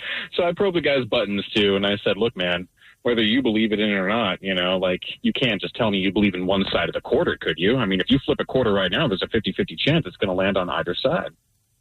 That's how religion works here in this particular sense, If How did he take it? Oh, he did not take it very well at all. He tried bringing over staff members, and they just had to persuade him to calm down. And it was really awkward for me and my family. Yeah, there were ongoing lookers, but my gosh. I'm not destroying the temple of God. I got a tattoo. Certainly you can tell the difference between these two things. I'm just throwing that out there. Yeah, no, that was weird. I mean, that was probably the most extreme it got, but still to this day I think about it. So now when I do go out in public, and sometimes if I do hit a swimming pool with my family, I do kind of look around to see if there's any people on the other side of the fence that might be equally offended. And I tell myself, is it worth the drama today? Yeah. Look, man. Yeah. Is it a cool tattoo? Yeah, all right. So my favorite book is The Looking Glass. All right. That was just one of the coolest books that I ever read when I was a kid. Alice in Wonderland adaptation, the original, right? And so on the back of it, I have the Mad Hatter with a pentagram on the top of his hat. It's a spider crawling out. He's got some cigarette stain colored nails and some other, I won't say on the radio, something's going on. It looks very Gwar-esque if you're familiar with that. Yeah. So, I mean, I think it's rad bad. It's super cool. I have the caterpillar crawling down the side of my rib cage. It's got he's blowing out a corncob pipe with dead fetuses coming out of the bubbles of the corncob pipe. It's cool. It's cool. No, I get it. I mean, look, man, I got a tattoo on my neck of the, heavy metal devil horns. Mm-hmm. It's got a little pentagram on the bottom. And it's like, look, if you think this is a religious thing, you're stupid. This is, maybe I like metal. Yeah. I mean, do the math on this. That's why the hand is there. But I'm telling you what, man, my mom did give me crap about Shout at the Devil. It's a dude. See You in Hell from Grim Reaper. There were a number, Ozzy, Diary of a Madman, just based on the cover, I think. It's like, these guys are entertainers, right? I mean, like she would have hated Meatloaf just based on the cover. Bad out of hell. I mean, like that guy, he was like the 70s version of a crooner, for Christ's sake, right? His album did not measure up to the cool cover. What were you asked to remove, cover up, or get rid of? 206-803-ROCK. Hello, Matt. Welcome to the men's room. Liquor and whores. Liquor and whores. How you guys doing today? Doing great. All right. So this story was back when I was in high school, early 2000s, probably junior or senior year. So on a swim team, and one of the team members decided to have, I think his dad owned a graphics shop or t-shirt, whatever, silk screening and all that. And so they came up with this idea to get on the front a silhouette of a person doing the breaststroke with the letters, "Show us your breasts." And on the back, silhouette of a person doing the butterfly, letters saying, "We'll show you our fly." Okay. Did that cause any problems? We made it about halfway through the day before the teacher's like, "You guys can't wear this." Oh, man. Hey, come on. How old were you?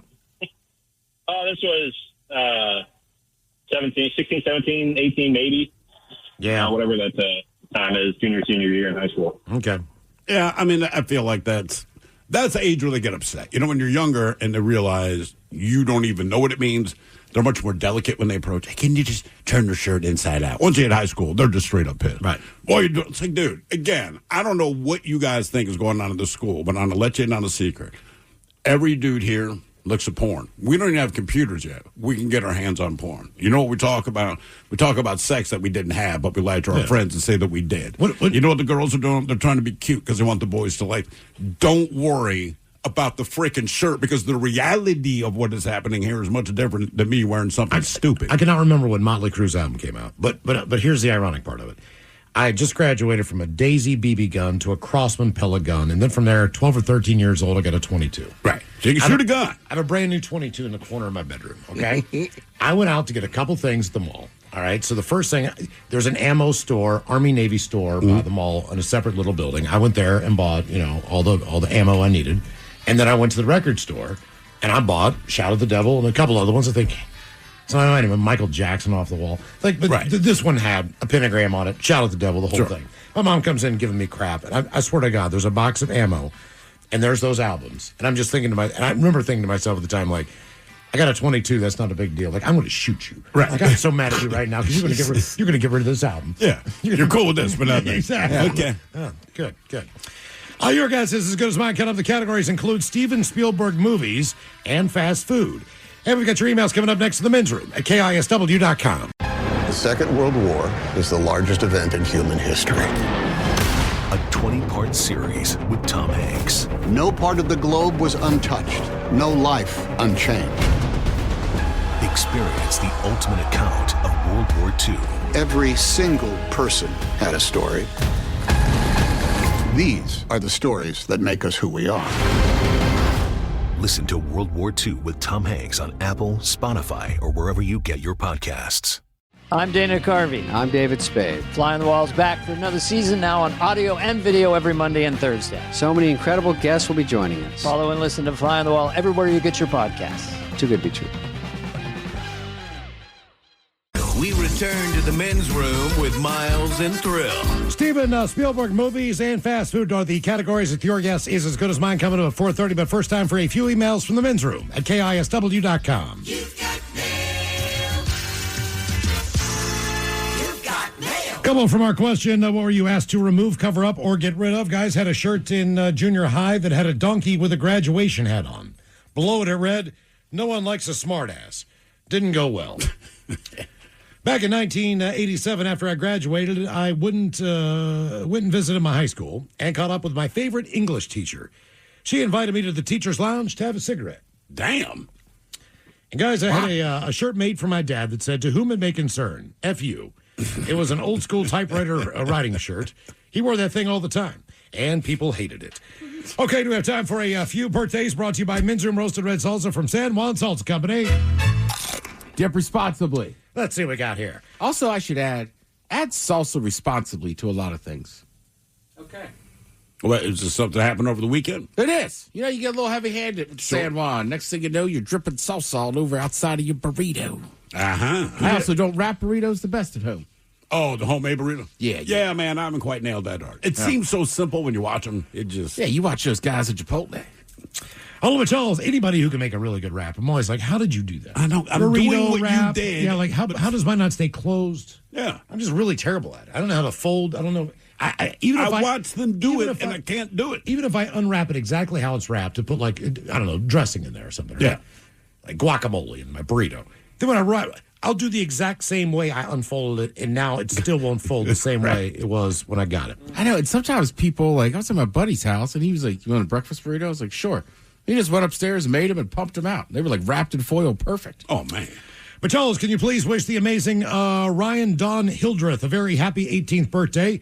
She doesn't remember a time without the men's room around. And she would like some farts. Hey, your penis is too small. Some gits from Thrill and some dad jokes from Miles. Thanks, guys. That from Brock, Suze, Maddie, Mason, and from Nora.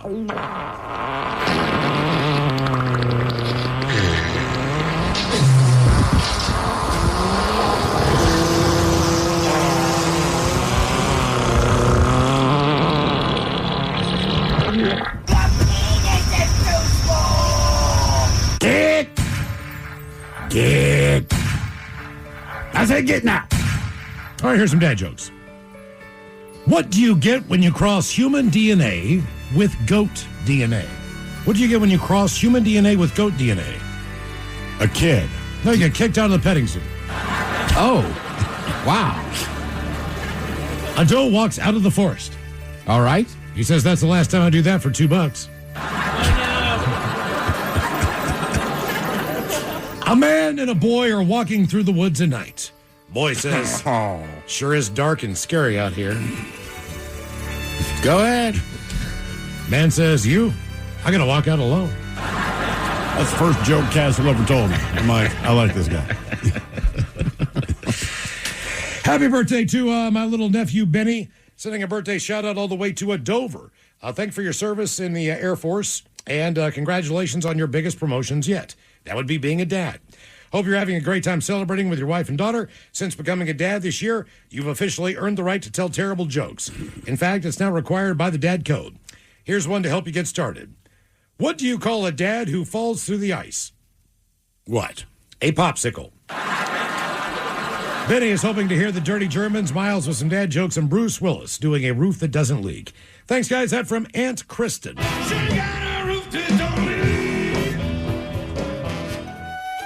Yeah, apparently your popsicle got put to use this year if you had a baby. Yeah. What flavor is it? Rocket Pop. Yeah. All right, some dad jokes. Got a couple for Ted. Ted, my dog keeps chasing people on bikes. But your dog doesn't own a bike. So I took his bike away. Yeah. What do you call an Italian at the World Cup? What do you call an Italian at the World Cup? A spectator? A spectator. I don't get it. They're not in It's the not World the Cup. old joke. Italy's not in it. That's right. They didn't qualify. Thought you'd like that one. That's pretty good. That's pretty sporty of you. Okay. And finally, here's a dumb question. All right. Why is the B silent? And what? Dumb. Yeah, dumb question. It's a dumb question. Damn it. Yeah. Oliver Charles, I want to wish my brother, but it's actually a pretty decent question. Our brother from another mother, Jake, a happy birthday. He has had a rough couple of months with a sickness that put him in the hospital. Thankfully, he's back home and now recovering. So going to get the Dirty Germans talking about being an electrician and a Leroy Jenkins. Thanks, fellas. That from Tyler. Let's do this. Leroy Jenkins. Yeah, I'll be honest with you. I do not know much about how to be an electrician, but I do know how to do the shaka. Yeah. So, she gets the same reaction with working with electricity or using the shaka. Yeah. Ooh. Ooh. Ooh. Guys, this shout-out is for our oldest brother, Jacob. He's turning 33 today. Listen to you guys all the time, so this year we thought we'd send him a shout-out for being a dope-ass brother. Feel free, Mike, to do whatever bit you feel is fitting. That from East Kiefer and from Luke. She wants a D, and she's going to get one. It's time to take off the leash. Josh, a.k.a. Mustard Man, is turning 38 today, one of the most genuine dudes you'll meet, and I'm grateful to call him a friend.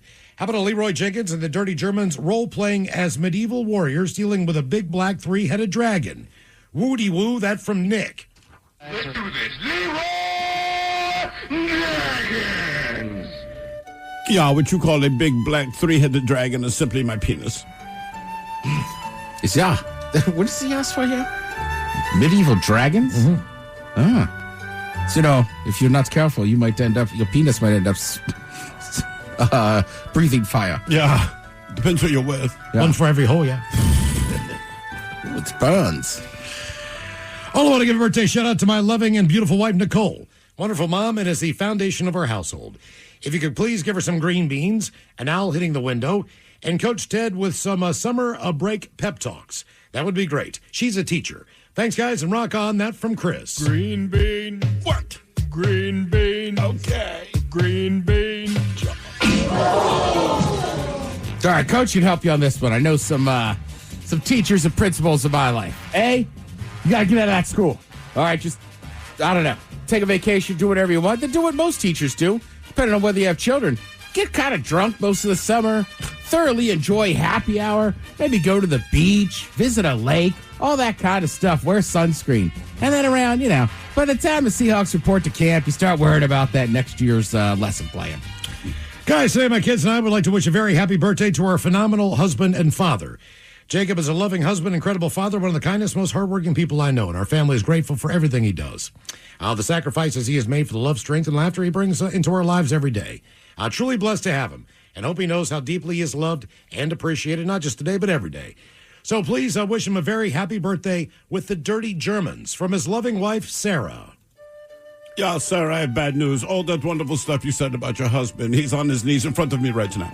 Yeah. So, he is a great guy. So that's why we provided him with a very extra comfy chair for tonight. Yeah, he has a very soft mouth. Jesus. Enjoy the show. And finally, for the birthdays, Ola Macholas, Kevin from Vancouver Island, BC. Kevin. Let's see here. Have you ever heard the joke about the Michael Jackson song? It's a real thriller. Okay. Let's see here. I admit it, naming the dog Shark and taking him to the beach was a bad idea. I've been on this earth for 58 years now. Cheers, guys. Could I get a bong rip? Thrill gets with an added get out of here, kid, you bug me. And some Miles dad jokes, please.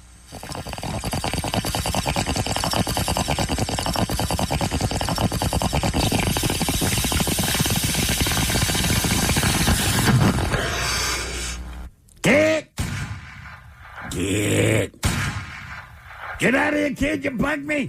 Get. How many people live in Tiramisu? How many people live in Tiramisu? I don't know. I don't know. Nobody. It's deserted. All right. Who is a proctologist's favorite actress? No.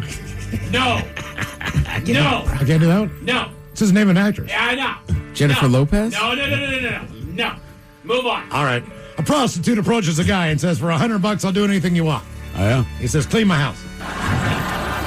And finally, why is it easier to be a drunk than to be an alcoholic?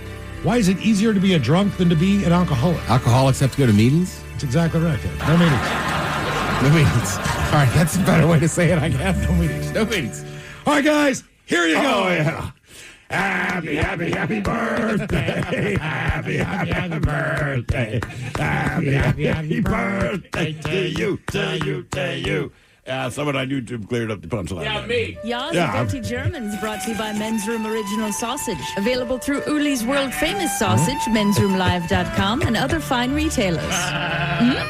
Schweinefly. Hey, y'all. Poodle and Maddie here from Reality Gaze. Grab your favorite thong because for the first time, we're heading to the villa for the new season of Love Island USA. I can't wait to watch Ariana babysit these shiny, oiled-up adults who I'm pretty sure aren't there for the right reasons.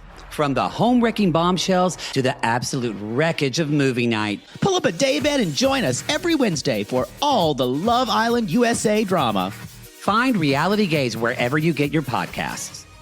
Thank you, Bob. Let's get a contestant on the line now for Your Guess is as Good as Mine, 206-803-ROCK. Couple extra emails here while we get a contestant. Subject is Cheesecake Factory. All the guys keep meaning to send this in whenever you talk about the Cheesecake Factory. Check out the Try Guys on the YouTubes. Oh, yeah. They have a 3-part series where they try everything, I guess, on the menu. Damn. It's pretty damn funny, but long. 3 one-hour videos. It has to be. We ended up ordering things we normally wouldn't after watching the videos. They also have a pretty good video trying to eat their way through Pike Place Market. LARP on, guys. That from Tony. And a boy, Tony. Appreciate it. Subject is animal stories. About 10 years ago, we went to a state campground with our travel trailer and 4 Chihuahuas. Late Friday night, when we pull in, routine was wife would guide me backing in. Then she transferred the dogs while I started unhooking the trailer. She grabbed the first 2.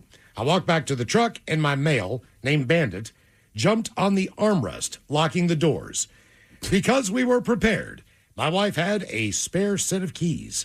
I asked if she brought them. She said yes. I asked, where are they? She said, in her purse. Where is your purse? In the truck. 11 p.m., my loud-ass diesel idling in the campground, both sets of keys locked inside. My wife dealt with the neighbors over the noise. I called a locksmith. Took him 45 minutes to get there. He walks up to the truck. Bandit goes nuts, bounces on the armrest, and unlocks the door. $100 for the easiest door the locksmith has ever unlocked. Thanks, guys. That from Lawman Mitch in Mount Vernon. Okay, it's time for a little Your Guess is as Good as Mine. It's an easy game to play. We get a contestant on the line. You pick from one of 2 categories and then try to get as many answers right in said category before 3 strikes, and you're out. So Steve, who is our contestant, ready to play Your Guess is as Good as Mine. Hello, Nick. Welcome to the men's room.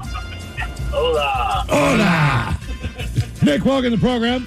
All right, we have for you today the states that spend the most money on fast food in the country. That includes hamburgers, pizza, chicken sandwiches all across 50 states.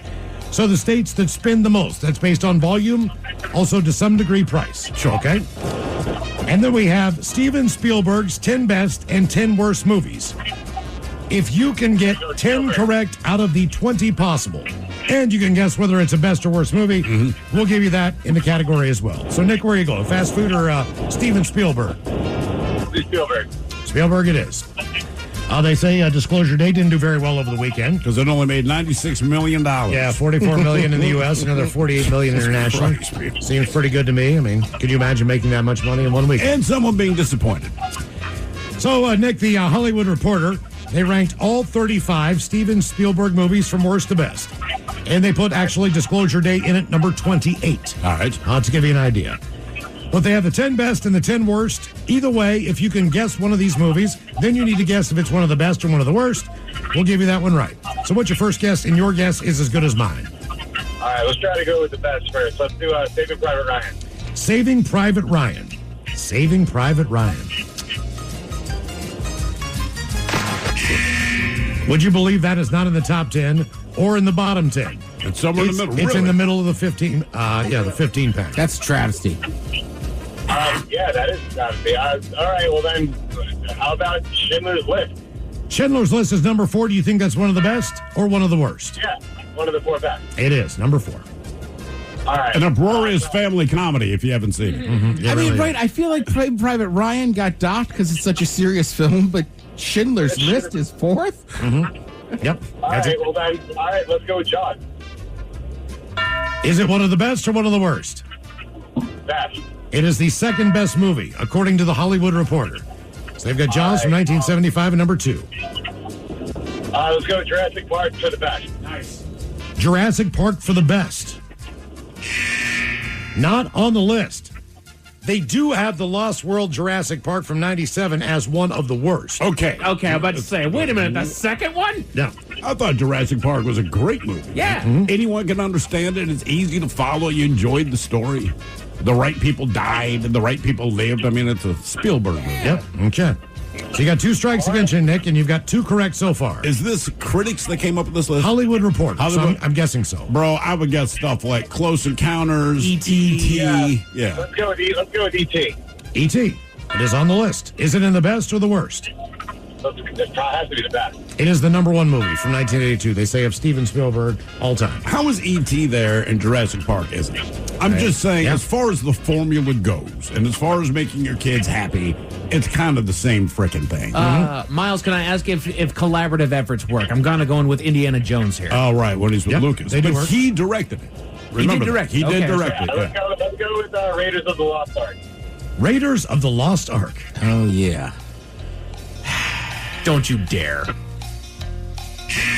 Not on the list. No. There are 2 Indiana Jones movies on the list. They've got to be at the bottom. Right? One is at the bottom, one's at the top 10. So Crusader's got to be on the top, and Crystal Skull's got to be, on the bottom. Okay, Indiana Jones and the Last Crusade is in fact number 9 as far as his best movies. Okay? Indiana Jones and the Kingdom of the Crystal Skull is number 5 as far as the worst movies. I from believe Steven that. Spielberg. Okay? All right. You guys want to try to guess anymore? Close Encounters of the Third Kind is the best. It is not in the top 10 or the top bottom 10. Okay. All right, how about Lincoln? How about Lincoln? Come on. No. Lincoln, not on either list. You went Lincoln, Steven Spielberg. All right. I don't know, man. All right, what So about did Jurassic Park hang on, and did let me- Schindler's List? Saving I gotta Private look up. Ryan. I gotta look up his movies now. How about the one that just came out, the one that's not getting all the reviews? How about that? I'm going to say it's in the bottom 10 because I don't like it. Which one is it? the Disclosure Day. Disclosure Day from Indiana Jones? Yeah. It's not on the list, but the Lost World Jurassic Park is on the list. That was a bum movie. As far as the worst categories go. Encounters. West Side Story? West Side Story, Ted, are you serious? That is number 5 in the best. Really? Yes. God, I watched that a lot. My dad loved it. Okay, all right. Your Catch face me- says it does not deserve to be. I told you 1,000 times. I don't know what it is. Me and my brother are just different than the other Smiths. We're not into musicals. Okay. All right. God Just damn. start throwing out movies. Was Back to the Future a Spielberg movie? It was not. Okay. Catch Me If You Can. Throw me off. Catch Me If You Can, which is a great movie, not on the list. That was Spielberg? Hang on, let me see. I'm Yeah. looking up his director stuff. Hang on. Charles Indiana Oh. Jones, E.T., Jurassic Park. I can't believe I didn't know this was a Spielberg movie, but The Color Purple? Oh, yeah. Color Purple not on the list. Really? No. Damn. Ready Player One. come on. Ready Player One. Oh, that's on the list. It's the fourth worst movie he's ever made. 2018. War of the Worlds, is that on the worst movies as well? It is not. There is a title with war that has war in it on the list. Warhorse. Warhorse, number 6, as the best. What about this? Actually, I like that movie. This would be crazy. What about The Terminal? The Terminal was awful. That should be on the Terminal bottom is number list. 7 as far as the worst. Thank you. That movie sucked. And it ties with Always. God, it was bad. Oh, my dad liked Always, so that's Honest next. Dad? Okay, I'm going to give you guys the 10 worst. They say the very worst, starting at 10, The Adventures of Tintin from 2011. Do you guys remember The Adventures of Tintin? I remember the title. Animated piece of garbage. Maybe. Disclosure Day is number 9 from 2026. There's a tie at 8, Something Evil from 1972 and Savage from 1973. 7 is The Terminal, tied with Always. Number 6 from 1979 is the movie 1941. Oh, God, I remember it. John Flop. Belushi, I believe. Yeah. Then you got to Indiana Jones, Kingdom of the Crystal Skull, Ready Player One, Kick the Can, the BFG from 2016. Oh, yeah. That was a steaming pile. And The Lost World from Jurassic Park is the worst movie they say he's ever made. Now, okay. As far as the 10 best, from 1987, at 10 they go Empire of the Sun. I didn't realize that was him. Number 9, Indiana Jones, The Last Crusade. Number 8, starring Tom Cruise. Minority Report. Minority Report is number 8. Number From 7. 2015, that would be Bridge of Spies. Do you guys remember Bridge of Spies? I've heard of it. I don't know what it was, but Again, I've heard of it. These are the Hollywood Reporter, not our list. War Horse at 6, West Side Story 5, Schindler's List is 4, Munich comes in at number 3 from 2006, Jaws is 2, and E.T. the Extraterrestrial. That is your number 1 Steven Spielberg movie. All right, coming up at 5:08, we'll drink and toast with the shot of the day. You are listening to The Men's Room. I'm Susie Welch, the host of Becoming You, a podcast where I help you stop living by default and start living by design. Listen to Becoming You wherever you get your podcasts.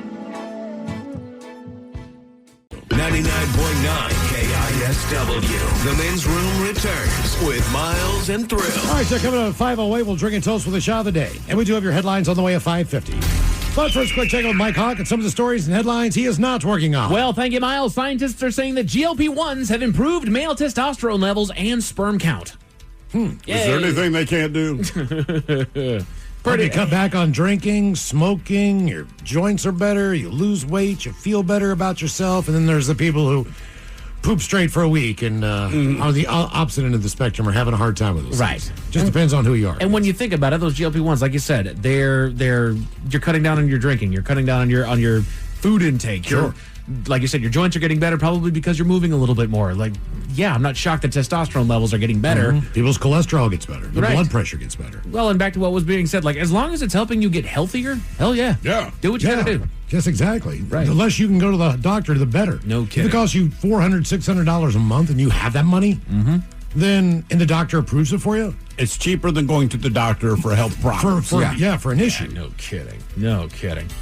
There's a legal brothel in Nevada offering England fans World Cup sports packages.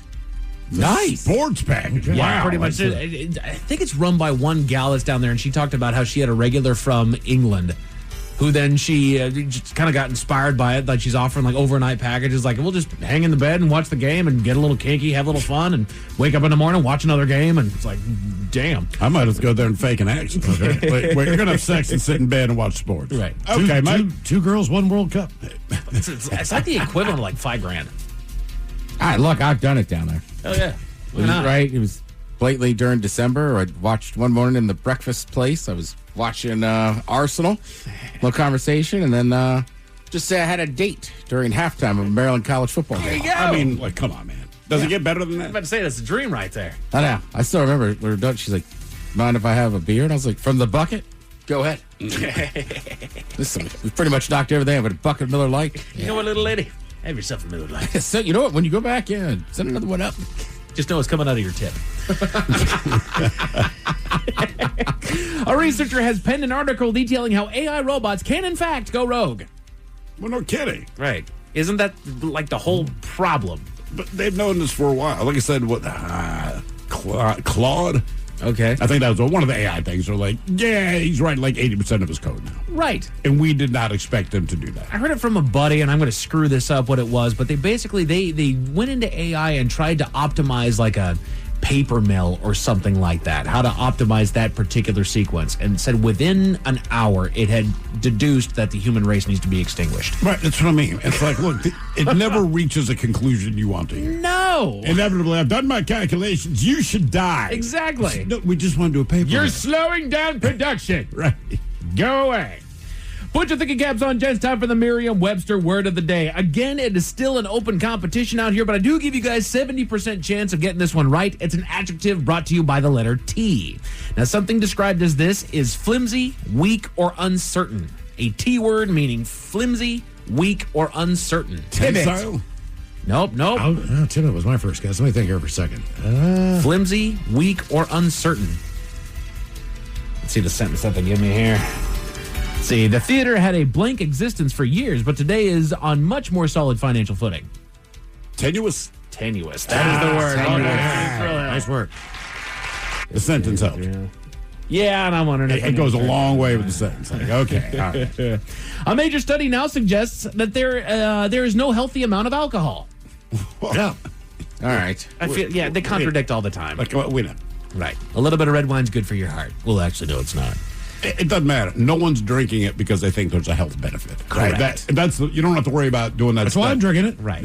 No health benefit. Nobody would drink a protein shake if they didn't believe that there was health benefits to it. Exactly. Nobody would drink alcohol if it didn't get you all loopy. Right. That's it. That's why we're drinking it, guys. We don't expect it to be healthy. That's right. Fructose and glucose trigger different hunger signals, according to a new study. What's the difference between them? They're both sugars, right? They're different kinds of sugars. All right. I don't, to be honest with you, I don't know the difference of it. That's what I mean. Like, I know they both serve a function. I know they're both sugars, but I don't know which one is quote unquote better if you need an equal amount. Like, I don't know. Let's see here. According to AI, glucose and fructose are both simple sugars with the exact same chemical formula. They differ greatly in their atomic structure, how your body metabolizes them, and their sources. Let's see. Glucose forms a stable 6-atom ring structure. It's mildly sweet, while fructose forms a 5-atom ring structure. It's the sweetest naturally occurring sugar, roughly 1.5 times sweeter than sucrose, which is your table sugar. Okay, damn. So I suppose it's just different types of sugars. You know how you got your grain sugar, you got your raw cane sugar, and all that fun stuff. You got your brown sugar, which is just sugar with molasses. I've been going on the agave tip lately. Have you? Agave, yeah. Okay. I used to use like a Splenda. Now I'm just in the agave world. Isn't agave actually good for you? It's supposed to be. I mean, better than Splenda, which is something they made in a lab. Yes. That's fair. That's fair. Bedtime smartphone use has been linked to overnight phone activity in teens. No kidding. You say it in the statement. Like, they're using it at night. That's when they're using it. Correct. Well, and the bed is such a great trap for using your smartphone.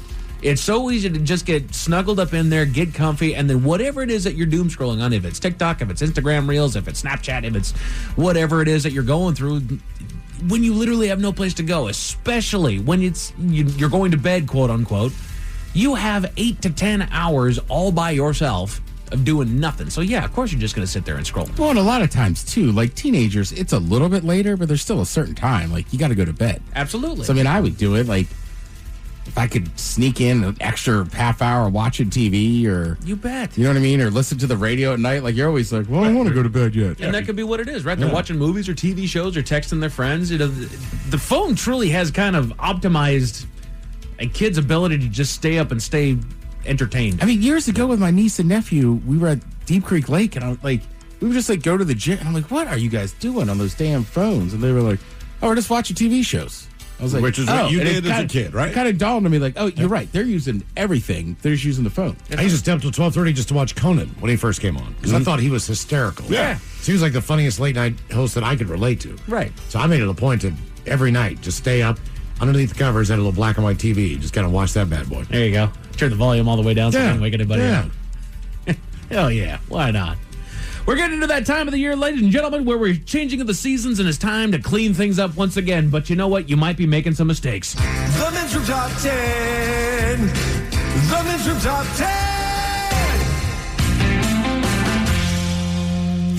So things that you might think are making, this is from the Washington Post, by the way, things that you might be doing that you think are helping, but they're actually making your home dirtier. So these are 10 cleaning mistakes that are making your home dirtier. They start with the vacuum, the washing machine, the toilet brush, the things that we clean, things need to be cleaned too. It's easy to overlook such tasks, but staying on top of routine maintenance helps keep things cleaner by preventing cross-contamination from dirty equipment, and it extends the life of household appliances and reusable cleaning tools. Fair enough. Mm-hmm. I think with the switch over from like a bag vacuum to a chamber vacuum, if you will, I think that has actually helped improve the life of my vacuum. Really? Just because you don't think about the bag on the vacuum after a while. It's like, why isn't this thing sucking near as much? And then you unload that thing and it's just jam-packed. Whereas with that chamber, you can see it right in there. You unload it every time when you're done. You know what? You're absolutely Do you have right. a dog strong, like a pet hair grade vacuum? Yeah, it can clean that up. Yeah. All right, okay. It's a good thing. It's a little Dyson. Even if guy. you don't have a pet, buy that. Yeah, for real.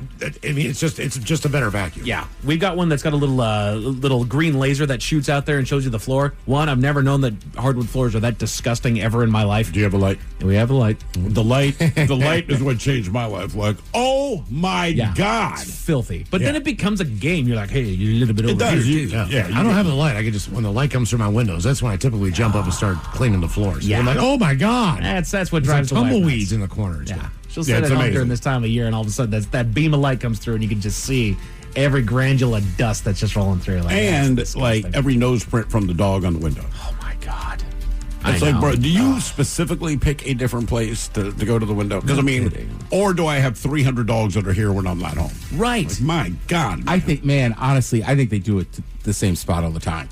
Yeah. My dog's nose print is, like, when the sun hits it, I'm like, Jesus Christ, man, your nostril imprint is on this window as high up as you can reach, but then all the way down from side to it's side. amazing how thick that snot is on there, dude. I know somebody with a smaller dog that likes to sit on the back of the couch, and it's like in front of their window. Yeah. And I'm like, they're like, yes, I clean that window. He just every day he's up there just with his pressed against That's the thing. You'll clean the window, and honest to God, within 2 days, the sun comes back in, and it's like you haven't done it. Correct. And this person keeps a very tiny house. I was like, they're like, yeah, I cleaned it. Yeah, man. I was like, all right, my bad. You see it? You think I don't see it? Right, like you don't need to take crap from me. Like, God forbid you clean your windows. Fabric softener is the enemy of fabrics such as terry cloth and microfiber. If you're accustomed to pouring liquid fabric softener into the wash or using fabric softener dryer sheets when you launder your cleaning cloths, stop it. Fabric softener leaves a coating on these materials that will transfer onto whatever surface they come into contact with, leaving residue, streaks, and cloudiness behind, especially on glass. That's why I don't like fabric softeners. I'm with you. For that reason, even when I touch my clothes, I'm like, they feel like oily, kind of. Yes. I'm like, the first thing I learned on that was the towels.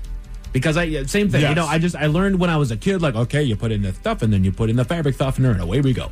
It does smell and feel better, though. It smells and feels great, but it doesn't dry for crap. Right. It leaves that residue on there and it can't dry at all. I just use dryer sheets, but I love them. I love dryer sheets, yeah. I love Downey in a good sweatshirt. Yeah. I don't really need it in the T-shirts or anything else. Just when you put that sweatshirt on, you're like, oh, yeah.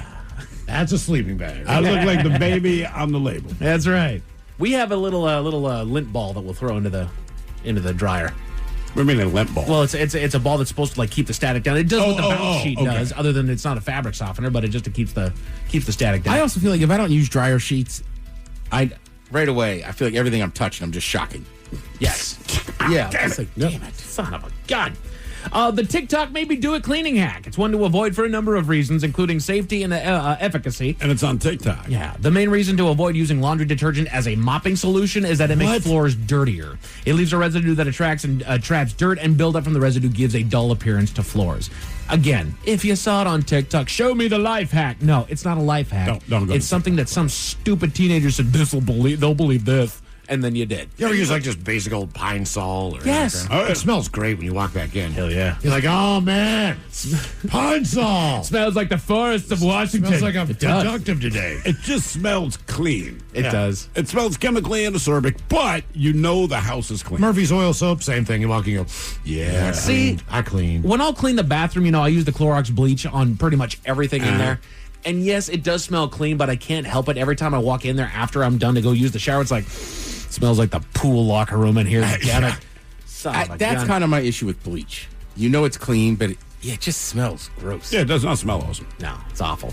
Magic erasers. They can be magical indeed, but using them correctly is not necessarily intuitive. It says, did you know that the melamine foam sponge needs to be wet to be effective? This is just one example of why it's so important to read the instructions that come with a new cleaning product or tool. Consulting manufacturer guidelines also can help prevent damage such as scratching, warping, or taking off a finish. I've never used the magic erasers. No. I think my wife may have bought. I don't know if I've used it or not. I just stick with my standard gear. I think they might be under the sink or something. Yeah. I don't know. I prefer a sponge. I wring the thing out and I try to put it somewhere where it's not going to get disgusting, but after a while it still does. Sure. So you throw it away. As my dad would say, if you got anything with a stain in it, vinegar and something else. He was like a vinegar. Baking soda? Yeah, it's always vinegar. Wait for that, Miles. I've never used the stain sticks. I've used the little stain rubs. Okay, yeah. Like I was at a sporting event and just got something on my shirt right away, and the woman next to me was like, here. I was going to say, I know a woman gave it to you. Yeah. Women, Exactly. especially women with children. Right. Mothers, like, dude, when they open their purse, like, if you need anything on this earth, they have it. It says it might seem like using more of a cleaning agent will make things cleaner, but the opposite is true. Applying too much cleaner from sprays and foams to pastes and powder cleansers is counterproductive and leaves surfaces dirtier than before. This is true for two reasons. First, you'll have to spend an inordinate amount of time removing the cleaning agent. And second, even after all that wiping or rinsing, the surfaces are likely to be coated in residue that can trap dirt, dust, hair, and other particles. Cool. Yeah, go easy with it. You know, we've got a mopping solution that you put in there, and I read the directions, and it's like, yeah, use a quarter of the cup of this stuff in like 5 gallons of water. You're gonna burn the living hell out of your floors. Okay, this stuff's toxic. It says this is the kissing cousin to using too much cleaner, and the ditching the habit of applying products directly to surfaces can help reduce the urge to overuse them. Unless directed by the manufacturer, it is generally better to apply the cleaning agents to a sponge, a cloth, a brush, whatever the tool that you clean with, and doing so will help control the amount of cleaner used and prevent streaks, cloudiness, and dulling. Sure. Which I still just spray right on something. I don't. I'm pretty good about that. You hit the rag first? I hit the rag first. Okay. But I'm that guy. Sure. I didn't know that was the right thing to do. That is just the habit I have. So Have you done that your entire life, or did you switch? I think maybe when I started working in restaurants. Gotcha. Right. It's just that's a game changer when you get as far as cooking and cleaning. And Sure. Maryland has a very, very strict health department. Gotcha. So I mean, you had to get recertified to cook in the kitchen there every year. Gotcha. And they beat it in your head. And like anything, it's not a big deal. Right. It's just once, and you kind of go, okay. But I realize you carry that into your everyday. Sure. Right. This is what I know what to do. Because if you're spraying on a surface, it could also get in all the food and whatnot. Open And that was stuff a that's lot all of it over there. Yeah, Sure. specifically. Spoons and cooking equipment on there that you're not wiping off. Yeah. So, after witnessing the fun fizzing effect from combining baking soda and vinegar, you'll be left with salt water. And salt water can be counted on to clean most things. Mixing vinegar with detergents, especially Castile soap, is that correct? Is another one to avoid. The acid in vinegar can alter the pH of detergents, making them less effective, and in the case of that particular soap, destabilizing and changing its viscosity. Yeah. Also know if you have open baking soda in your refrigerator, it is there to bring in all of the odors that are in the refrigerator. Yeah. Okay. They all get put in the powder. So you cannot cook with that. You cannot clean with that. You cannot bake with that. You cannot use it in your food because it transfers all that crap into the flavor or into whatever you're cleaning. No kidding. I did not know that. And my parents were I didn't both know at that work, was I a way believe to it was. deodorize it. And it was how I found out. I did not know whether baking soda was in the fridge. In my mind, that's just where you kept baking soda. So I'm going to make chocolate chip cookies because I'm a kid. I want some sweets. F it, I'll do it from scratch. Call for baking soda. I use that stuff. And I think my mom got home first. Cookies are still kind of cooling. She's excited that I took it upon myself to do it. She took a bite.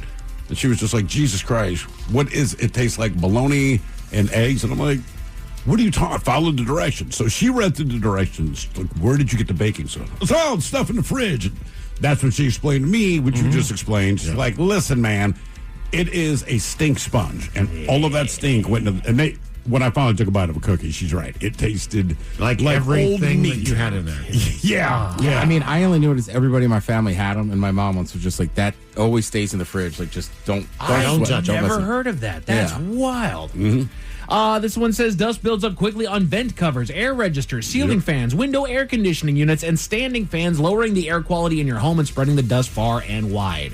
Keep these areas dust-free with regular vacuuming. Canned air is another useful tool in the fight against dust, especially for hard-to-reach fan blades and narrow vent slats. That is one that I will admit I sleep on all the time, is cleaning out the vents. I'm pretty anal about it. Yeah, it's not constant, but yeah, I'm on it. I need to clean my air filter out of my deal. It's been a few more months than it should have been. I mean, just do it. Just do it. Yeah, I know. And if you have an outdoor unit, if you're lucky enough to have that, go out and look at the grill on the back of that. Yes. Because it's going to collect everything because it's sucking in air. Yep. So it's going to collect all the dust from outside and cake on the back. That pollen. Kind of like cleaning your dryer lint. Yeah, and you get an idea like, oh my God. Just take a broom, man, and broom that thing off. Mm-hmm. And then I'll leave you on this last and final thing that the last and final cleaning mistake that's making your home dirtier. They say, why not end this on the most irritating known imaginable? Small messes such as soap scum, mineral deposits, or greasy buildup will turn into big problems when ignored. Regular cleaning won't entirely eliminate the need for heavy-duty or deep cleaning, but it can greatly reduce the time and effort to remediate severe cleaning problems caused by neglect. It doesn't go away if you don't do it. Right. Just keep ignoring it. Correct. Just knuckle under and get it done like everything else that you got to do. The more you ignore it, the worse it gets. Right. Just do it. Right. Stop scolding yourself and just take care of it. So I tell the kid, do the thing in front of you and then do the next thing. There you go. That's all life's going to give you, brother. You can like it or not like it, but it's there. Deal. A real estate agent in Arkansas took one look at a house that they planned to show potential buyers and immediately refused to show them the house. I wonder why. Tell you all about it at 5:50. Thank you, sir. Headlines are coming up at 5:50. In the meantime, have we made it to drinking time? Somebody out there deserves to be recognized. And the men's room knows just who it is. So to you, we say, bottoms up, sailor. You're the toast of our shot of the day. Drink time it is, and as usual, we head to the drink desk and Steve at Thrill Hill to find out who we're toasting. Yes, indeed. And today we toast a bungee jumping company from Sao Paulo, Brazil. Oh, no. This past Saturday, a woman signed up to bungee jump from a place called Skeleton Bridge there. She strapped on a helmet, and because she was nervous, staff actually had to carry her to the bridge's edge. And that's when she asked, and I quote, "Who was the crazy person to let me jump off of the bridge?" Anyway, she was still understandably tense, so the staff had to actually pick her up and toss her over. And the whole thing was caught on video if you're interested. In fact, you can hear the person filming it say, quote, "Guys, the rope." Yeah, they hadn't attached the bungee to the bungee jumper. She went 131 feet over the bridge. Wow. Oh, yeah. Yeah. I mean, they I saw the video of because just she's throwing nervous. her off the top. Yeah, they throw her over the top. And like I said, it's the person videoing who says, "Guys, the rope." And by the time you say that, it's too late. By the way, all of them are under investigation now for homicide by the Brazil police. I believe it. Yeah. They're like, it's not, because the police's position was like, look, it's one thing if she strolls up. It'd be a bad look, but if she strolls up there on her own and threw herself off, which has happened also in Brazil. Yep. Because in that case, there was a woman and her boyfriend. They were talking to the boyfriend. They said, "Jump." But the woman jumped. They hadn't attached her bungee yet. Mm-hmm. In this case, they physically picked her up and threw her over. Yeah, I saw the video. I'm like, It's just like, I mean, I guess like manslaughter, something. Somebody's got to be held accountable. You threw a woman off without the bungee. they're coming after him hard. Like, It gave me chills, dude. Like, look, guys, things go wrong, but you're telling me 3 or 4 of you picked someone. Not one of you. It's a bungee jump. Yeah. It's like going skydiving. They forgot to give you the parachute. They had her up over their heads. There was one that was at her legs and another one that was on her torso, on her arms. Just 1, 2, 3, and they just threw her ass right off there, dude. Oops. Damn. So we pour this booze and we drink this booze because we think it's yummy. Yummy. So over the tongue and down the throat to party. Damn, Mike. To party in our tummies. Down the hola bichola. All right, it's going to get tested on the line for Profile This, 206-803-ROCK. Profile This is next. 99 cents, ice cold, perfectly refreshing. At Extra Mile, get a large fountain drink for just 99 cents with Extra Mile rewards. Refresh for less. Grab yours while it lasts. Fuel your day at Extra Mile at select Chevron and Texaco. Limits and terms apply. Looking for something smart, soulful, and full of heart? I'm Jen Hatmaker, host of For the Love, the podcast where we talk about what really matters. Love and family, faith and purpose. Every week, I'm joined by incredible guests for honest conversations that invite all of us to live with more intention, more laughter, and more connection. Join us on For the Love wherever you get your podcasts. The NBA season may be coming to an end, but the games are just beginning online. NBA The Run is a new, fast-paced 3v3 street ball game played above the rim and filled with posterizing moments, ankle-breaking tricks, and all-out physicality on defense. Inspired by the golden age of arcade sports games of the past with a unique, stylized, signature look and feel, no other basketball game looks or plays like NBA The Run. Create non-stop highlights on both sides of the ball with your favorite NBA stars like SGA, Giannis, Steph, LaMelo, Luka, Jalen Brunson, and more. In NBA The Run, every game puts you into an online 3v3 knockout tournament, taking you and your squad to iconic street ball courts around the world, from Venice Beach to the Philippines, New York to Beijing, just to name a few. Build the right team to stack wins and become the GOAT of the run. NBA The Run is out now for PlayStation 5, Xbox, and Steam on PC for just $29.99. Visit NBATheRun.com for more information. Let's run!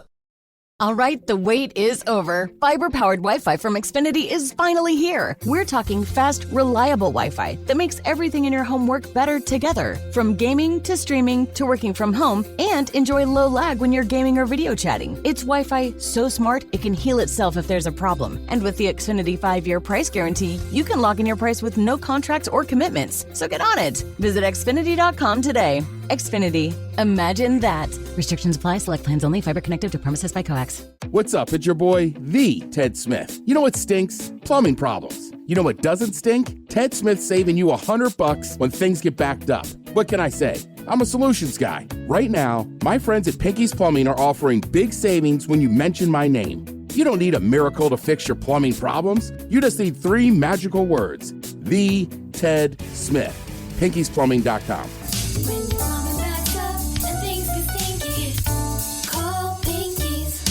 I'm Sally Helm with the podcast History This Week. In each episode, we serve as your eyes and ears into history's biggest events, major elections, world wars, scientific breakthroughs. But we also bring you into the smaller, behind-the-scenes stories, the unsung heroes, secret meetings, even personal grudges that changed the course of history. Listen to and follow History This Week, an Odyssey podcast in partnership with the History Channel. Available now for free on the Odyssey app and wherever you get your podcasts. The Men's Room presents Profile This. And Stephen Throwhill, could you please tell everyone on Profile This is played? I sure can, Miles. It's a simple game where we share with you a real-life news story, something that happened right here on planet Earth. And as you listen to the story, based on the stereotypes you believe to be true of people and the decisions that people make, we'll ask you what it is you think makes the story a story. Hello, Thomas. Welcome to the Men's Room. Boo, bitches. Boo! All right, Thomas, you understand how this here game is played?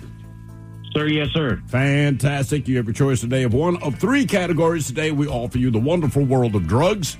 We have Hit Me With Your Best Shot, where you guess the unconventional object someone chose to use as a weapon. And finally, today, Animalize This, where you guess the animal responsible for causing the problem.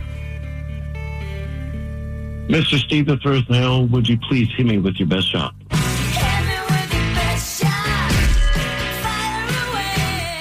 All right, we go to Northern California, where police are investigating a road rage incident that happened last week, and it ended with one person smashing something over the head of another. Now, there aren't many details on what prompted the altercation or if the people knew each other beforehand, but here's what we do know. The victim was driving when he noticed another driving following closely behind and honking. Both strangers pulled over. Both strangers got out of their respective vehicles, and they started trading blows. Now, one of them pulled out their weapon of choice and smashed the other guy over the head. Then both drivers left the scene. It's unclear who reported it, but police say the case is being investigated as an assault with a deadly weapon. The question is, what was this deadly weapon used in this road rage incident? Was it a flashlight? Was it an ice scraper? Was it a thermos? Or was it a ukulele? So flashlight, ice scraper, thermos, or ukulele. Did it, what time of year was it, did it say? This was last week. Ukulele season. Not ice scraper season, though. I'm going to go, Thomas, just because people typically have an emergency kit. They get a flashlight in their car. What do you get there? I would... Might be weird. Flashlight. I'll just point out that my ice scraper is in my car now. It's just in there year-round. I don't have one. That's smart. Northern California, they have all of them. You say Northern California? Yeah. Yep. Oh, my bad. I thought you said North Carolina. Yeah, but also Northern California, they're weird out there. It could be a ukulele. They are very weird out there. Ukulele players are not weirdos. So, Thomas, you going to go with the weirdo ukulele player? In Northern California. Let's try ukulele. Why not? All right. Weirdo ukulele player. Tim, where are you going? Yeah. I think it was a thermos. All right. So you don't think it's... Ukulele players are not weirdos. Okay. What do you hit this guy with? Was it a flashlight? Did you hit him with an ice scraper, a thermos, or was it the weird ukulele player? We'll find out next. That was a tease. You're listening to The Men's Room. Hey there, I'm Kendra Adachi, and my show, The Lazy Genius Podcast, helps you be a genius about the things that matter and lazy about the things that don't, and you get to decide what matters. I'm not here to tell you what to do. I'm here to give you a new way to see. Episodes of the Lazy Genius Podcast are full of compassionate time management tips and permission slips to do what makes sense for you. New episodes drop every Monday. Follow and listen to the Lazy Genius Podcast on the free Odyssey app or wherever you get your podcasts. You're listening to The Men's Room with Miles and Thrill. 99.9 KISW. Categories, hit me with your best shot on profile. This will go to California for a road rage incident that ended with someone smashing something over the head of whoever they're fighting with. Correct. But they said it was a deadly weapon. That is what is in the police report. But they don't know who these two parties are. But either way, what was the guy hit over the head with, or the gal? Was it a flashlight, an ice scraper, a thermos, or a ukulele? And Thomas, that is a question that we posed to you. And let's start with you. You said it's Northern California. They're weird. So you're guessing the ukulele. And you are correct, sir. Damn. Weirdo ukulele player. I told you. See, Ted, he told you. The ukuleles are cool. Ukulele players are cool. It's the Northern California part that makes it weird. Thank you, sir. Glad you clarified That's that. the 1% of ukulele players that are weird. So, there's probably a higher percentage for somebody trying to learn it. I don't think that they're all weird. But they all live in Northern California. Yeah, the weird ones do. You still practicing? I am. I haven't taken a lesson in a couple weeks. I need to get back in there. But do you feel like you're getting better? Yeah. Okay. I mean, that's all you can do. Would you assault someone with it? No. It's a nice uke, and it was a gift. Okay. Do you have any stickers on it? Nah, man. She's pure. Keeping it clean. I gotta play a club or something for me. God damn it. We can make that happen. No, I know. We can make that happen. We know Wyatt only. Next Friday at the Angry Beaver. You want to do Loud and Local, brother? I know a guy. Oh, that'd be great. Just one song. Just one song. Just one song. Come on. One song. I like Wyatt. Once I learn my one song, maybe I'll show up and tape a segment that for would him. be awesome. The new originals featuring Over the Rainbow. Yeah, do that one. I got to write that down. Okay, now for all TV news all time for TV Time with Dan. And now, because your pathetic life is confined to countless hours in front of a talking box, the Men's Room presents TV Time with Ted. All right. Now, sometimes this time of year can be a little boring, but it's not. We got a lot of stuff going on.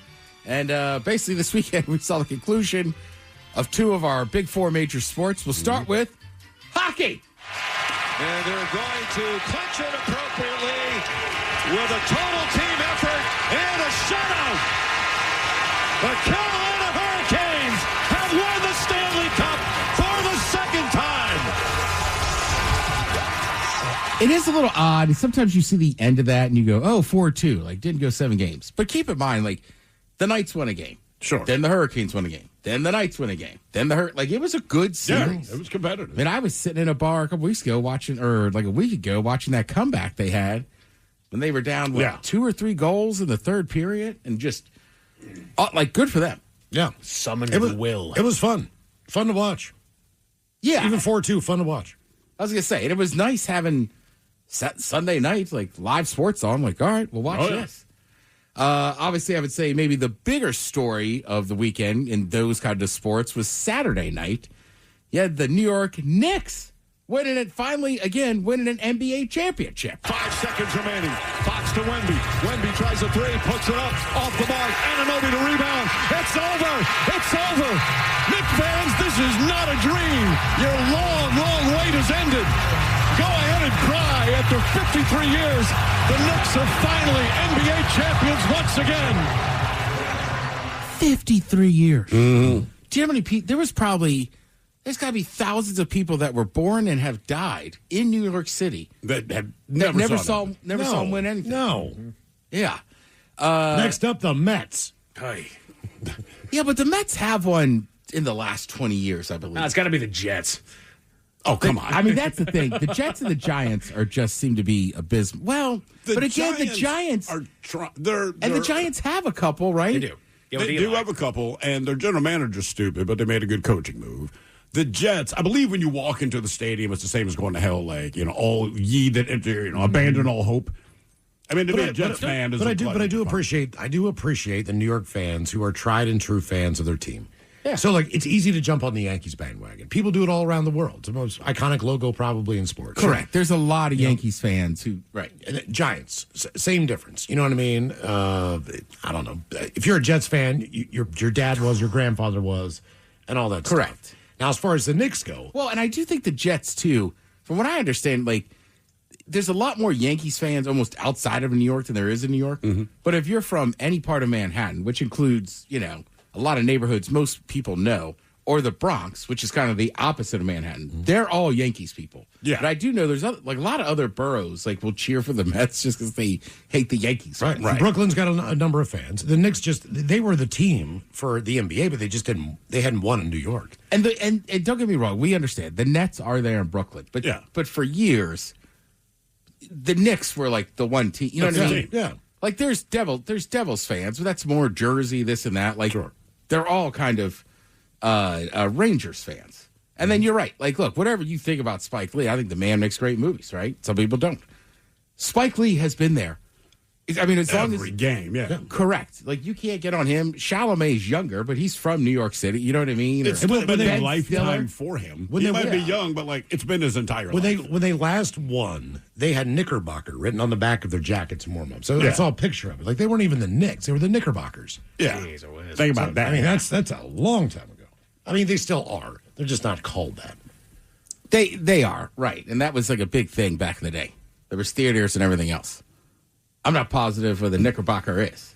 I don't know. Do they make pants? Yeah, it's pants. Yeah, it's slacks, right? Yeah, it's pants. You make pants. The New York pants. Yeah, you've heard of knickers, Yeah, right? they make slacks. Oh, yeah. Right. The New York slacks. They seriously are. It's freaking slacks. Yeah. And I got brown slacks, tan slacks, green slacks, blue slacks. We make pants. Yeah. Now, the downside to the Knicks winning was their fans kind of went crazy. Now, look. Yeah, and the other night when they lost that game at home, there was video of them, picking fights with Spurs fans and stuff. Again, we go blue in the face saying that cut it out. But yeah, it was a Saturday night. What's I gonna say? They set fire to some vehicles, including 5 school buses that were hired to transport World Cup fans from MetLife Stadium. Obviously, that's not the stuff you want to see. There was terrible stuff going on. But I think the problem is for the Knicks, it's a very likable team. Sure. Right? Brunson's easy to like. Cat's easy to like. It's just some of their fans just make it hard to like them. Yep. Well, I'll tell you what. All the leagues do stuff in stages. We've talked about this before. After the NBA championship, the next thing for Silver will be to go out there and announce the 2 new NBA franchises. That'd be Seattle and Vegas. So that's the next big stage thing they do with the draft. Or whatever, however they make it. Yeah, right, because the draft will be right for the end of June. Mm-hmm. So we got to be getting close to it. Yeah, and I mean, the other thing, too, is, the Knicks are one of those teams. If you know anybody from New York City, from New York State, you know what I mean? They hold on to that. But you always just kind of go, all right, whatever, man. Yeah. You know what I mean? So to see them actually win it, like I said, good for them. Be a little bit cooler if their fans weren't. And look, you're going to have to. A year from now, we might all hate Knicks fans again. Oh, sure. They just haven't been relevant enough. And like I said this last week, to me, Madison Square Garden is that cathedral of basketball. Sure. It's been there forever. It's an old stadium. Boston Gardens one. But the Boston Madison Square Garden is original. All these others are just like rebuilt. Correct. TD Garden, it's a completely different venue and this and that. And you're right, but also New York City to me, kind of is like, I don't know. That's where hoops. It's where the Rucker Park is. Yeah. This and that. They kind of get that one. Look, I don't like the Packers, but it's hard to say that Lambeau Field wouldn't be that for football. Yeah, Madison Square Garden always hosts a conference championship in college or the NCAA. I've been there. Saw the Big East tournament there once, and we got robbed. Not inside there, but I mean it happens. Obviously, the big story is the World Cup going on. Friday after we left here, the World Cup matches were starting. I went down. I have no reason to tell you this other than it was a lot of fun. We went down to that viewing party in Pioneer Square. It was awesome. There's plenty of seating and standing room if you just want to watch it. They had chairs and tables out. They also had a fenced-in kind of little beer garden thing. Now, look, that game didn't kick off till 6. Right. I think they opened it at 4:30, so my friends beat me down there and got some space. But, the beer garden had plenty of room. It's not going to be the cheapest beer you ever had. But of course. Just saying, either way, if you want to go and hang out with some people, I mean, maybe the NFC Championship game, I haven't high-fived that many random strangers in a long time. And the NFC Championship game, it's kind of all right, but I just feel like I know more Seahawks fans. Of course. This was a nice group of just different types of people that they might go to Sounders games. Some of them, I think, are just there for the World Cup. It was a fun environment. I know, I was going to say, there's other stuff going on. The U.S. plays again on Friday, but it was also fun because the U.S. came out and, for a change, scored goals at will. Weston McKennie into the middle. It's an own goal. It's the United States on the board. Less than 7 minutes in.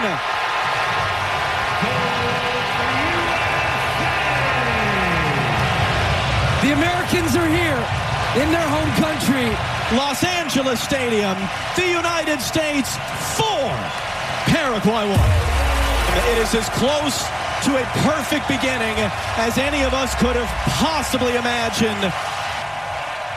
Yeah. I mean, traditionally, we struggle with scoring. Oh, yeah. Right? We came out there on fire. Let me ask you a question. What is up with Alexi Lamas? As far as the comment, does he have a chip on his shoulder? He does. Okay. Yeah, he's just a douche. Yeah, but why is he a douche? Because he got super famous way back in the day for kind of being the weird hippie guy that was on our national team. Yeah. Right? And he got very popular, and I get it. But over the years, he really is not, he was a great soccer player for the U.S. But in the pantheon of U.S. soccer players, he's just not that high on that level. That's what I was asking. So he kind of got that job because he was so well known and showed up on stuff. And then over the years, people change and stuff, and he's gotten much more into kind of the rage baiting, super conservative guy, and people just don't like him. Why they continue to hire him, I don't really understand, because most Europeans have no freaking clue who he is. It's a little crazy to see him up there with Zlatan Ibrahimovic and then Thierry Henry, who are two of the greatest footballers to ever It looks touch like a ball. Zoltan wants to beat his ass. I watched a robot video on it. I was just like, Jesus Christ, man, shut up to this guy, because I know that guy. He's nuts. Yeah, he just really you know what, I would sum it up this way. I think Alexi Lawless thinks a lot about how great Alexi Lawless is. I think it does too, but also, I mean, let's face it, man, everything, if you can get, Stephen A. Smith built a career on that, right? Mm-hmm. Yep. Throw crap out there, and I know Stephen A. Smith's a little different, but to me, and inevitably, when you break it down as a broadcaster, you're like, I get your formula. I do believe that Stephen A. Smith is smarter than the dumb stuff that comes out of his mouth. I think Alexi Lawless is exactly what you think he is. I think he's just outstayed his welcome. And sometimes, look, in the United States, we didn't do a good job, right? There was this famous guy, what was his name? Tommy Smith or something, this Irish guy that used to do soccer coverage on ESPN. He had never played in his life. Oh, really? He just had an accent and was already doing something there, so they put him on there because he knew the game. Yeah. And it's so I get why Alexi Lawless back in the day was all over everything, but nowadays I'm I don't know why he's still. I just think we have other commentators. I love Taylor Twellman. There's other guys that do a great job. Hell, I wasn't the biggest fan of Landon Donovan. He does a great job, though. He does a very good job. Now, he's calling the games often, so he won't be there on studio. But, Clint Dempsey, right? He's a great American. He's obviously not one of the best Europeans, but he does Champions League and stuff for Europe all the time, and they respect him. I think Alexi Lawless is in this really odd spot now where, that age group of American fans that loved him, I'm not sure they like him.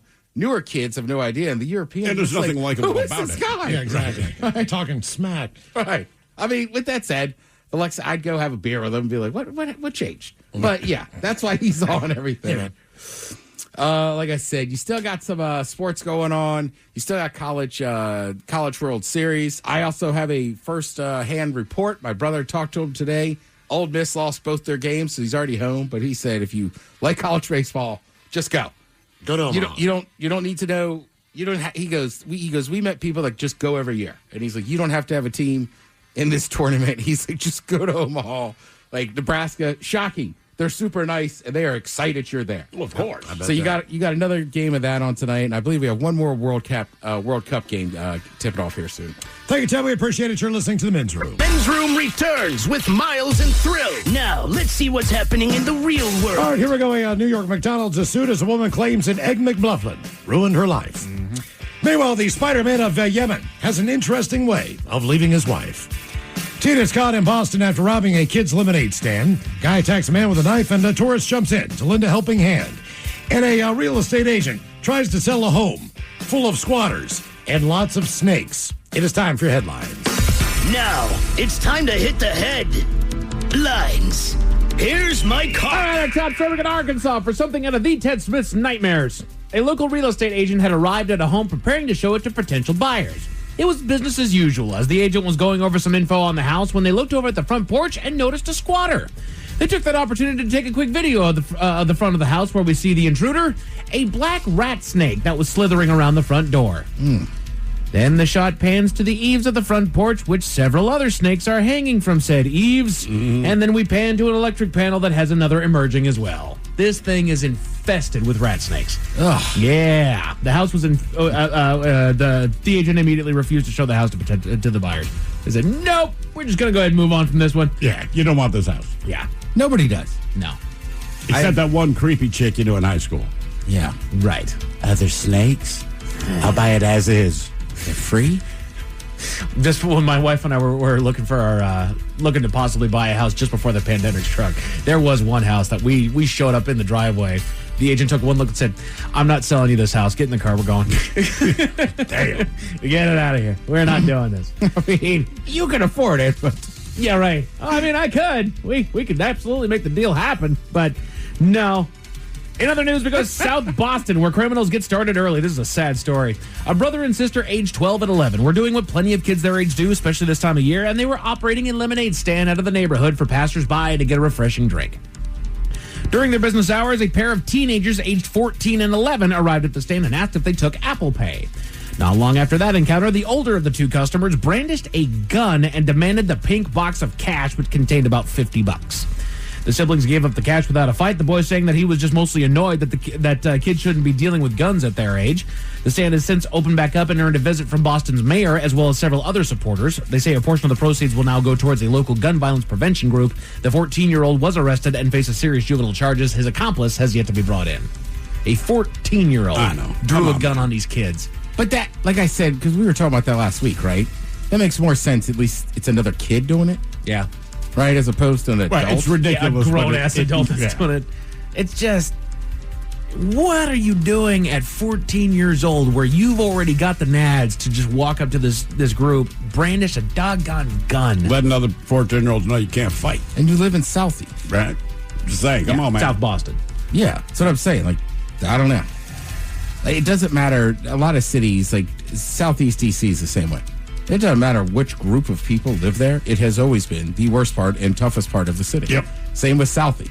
Like, doesn't matter who's down there, if it's the Irish. East Baltimore, same thing. Like, I don't know how to explain it. Like, it just stays kind of dangerous. We go to Yemen, where a thrill seeker got more than they could handle. A local daredevil known as the Spider-Man of Yemen recently set out on his latest daring stunt, climbing the walls of the Hardadam volcanic crater. I'm sure I said that wrong, in the southern province of the country, without safety equipment.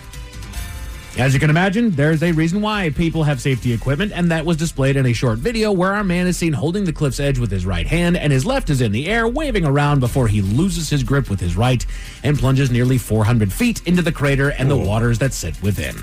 Crews and divers were sent to recover the fallen daredevil, which took about 4 hours and some very careful work. The Civil Defense Authority took the opportunity to urge people to observe safety procedures when engaging in adventure sports. Well, suit yourself. That's how it ends, man. Exactly. You're an adult. You understand the risk. You're right. People will watch because what you're doing is daring by not wearing your safety equipment, and you proved why they watch on the edge of their seat. I mean, look, I watched the Walindas go across the Grand Canyon. I'm not going to try to do it. No. Maybe that's just me, but you go like, do what you want. But look, if brother fell off the high wire, you go like, that's why I won't do it. That's right. You've made your bed as somebody who's doing an adult. Horrifically dangerous stunts. You know, there's the kids in Russia that are doing it. You know, they'll climb like these tall ass cranes and whatnot and hang from them and do stuff like that. And yeah, it makes really cool looking videos. It's also stupid. Yeah, that's what I'm like. Suit yourself. You're gonna kill yourself doing this, man. But just in case those stories left a bad taste in your mouth, Thankfully, there's good news. we go to Ireland, where Belfast has a new hero. The story goes that our man, along with a buddy, saw somebody in trouble as they were pinned to the ground by an attacker armed with a serrated knife. The two stepped in with the buddy knowing Brazilian jiu-jitsu and ready to act. Oh, nice. But things changed when they finally noticed the knife that the assailant was holding. He told our hero that they were going to need a weapon of their own if they were going to subdue him. And thinking quickly, our man rushed to the trunk of his car, having recently dropped his son off at hurling practice, and armed himself with his son's hurling stick. Nice. He moved in and smashed the assailant over the head several times before his buddy moved in and put him into an ankle lock.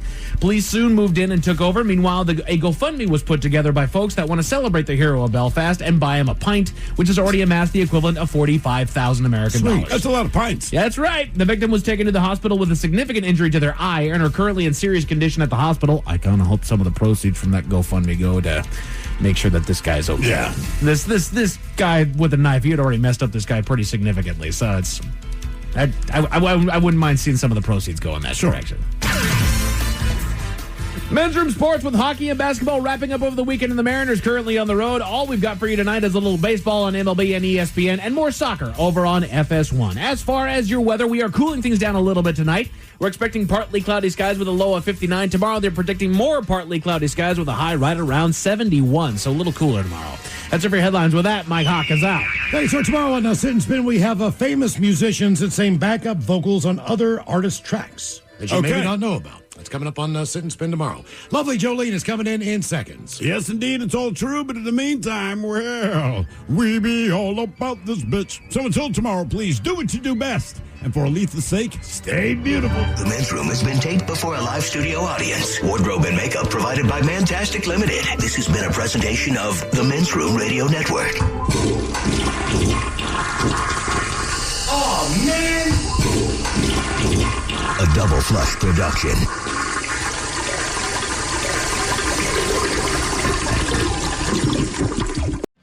Hey, what's up, flies? This is David Spade. Dana Carvey. Look, I know we never actually left, but I'll just say it. We are back with another season of Fly on the Wall. Every episode, including ones with guests, will now be on video. Every Thursday, you'll hear us and see us chatting with big-name celebrities. And every Monday, you're stuck with just me and Dana. We react to news, what's trending, viral clips. Follow and listen to Fly on the Wall everywhere you get your podcasts.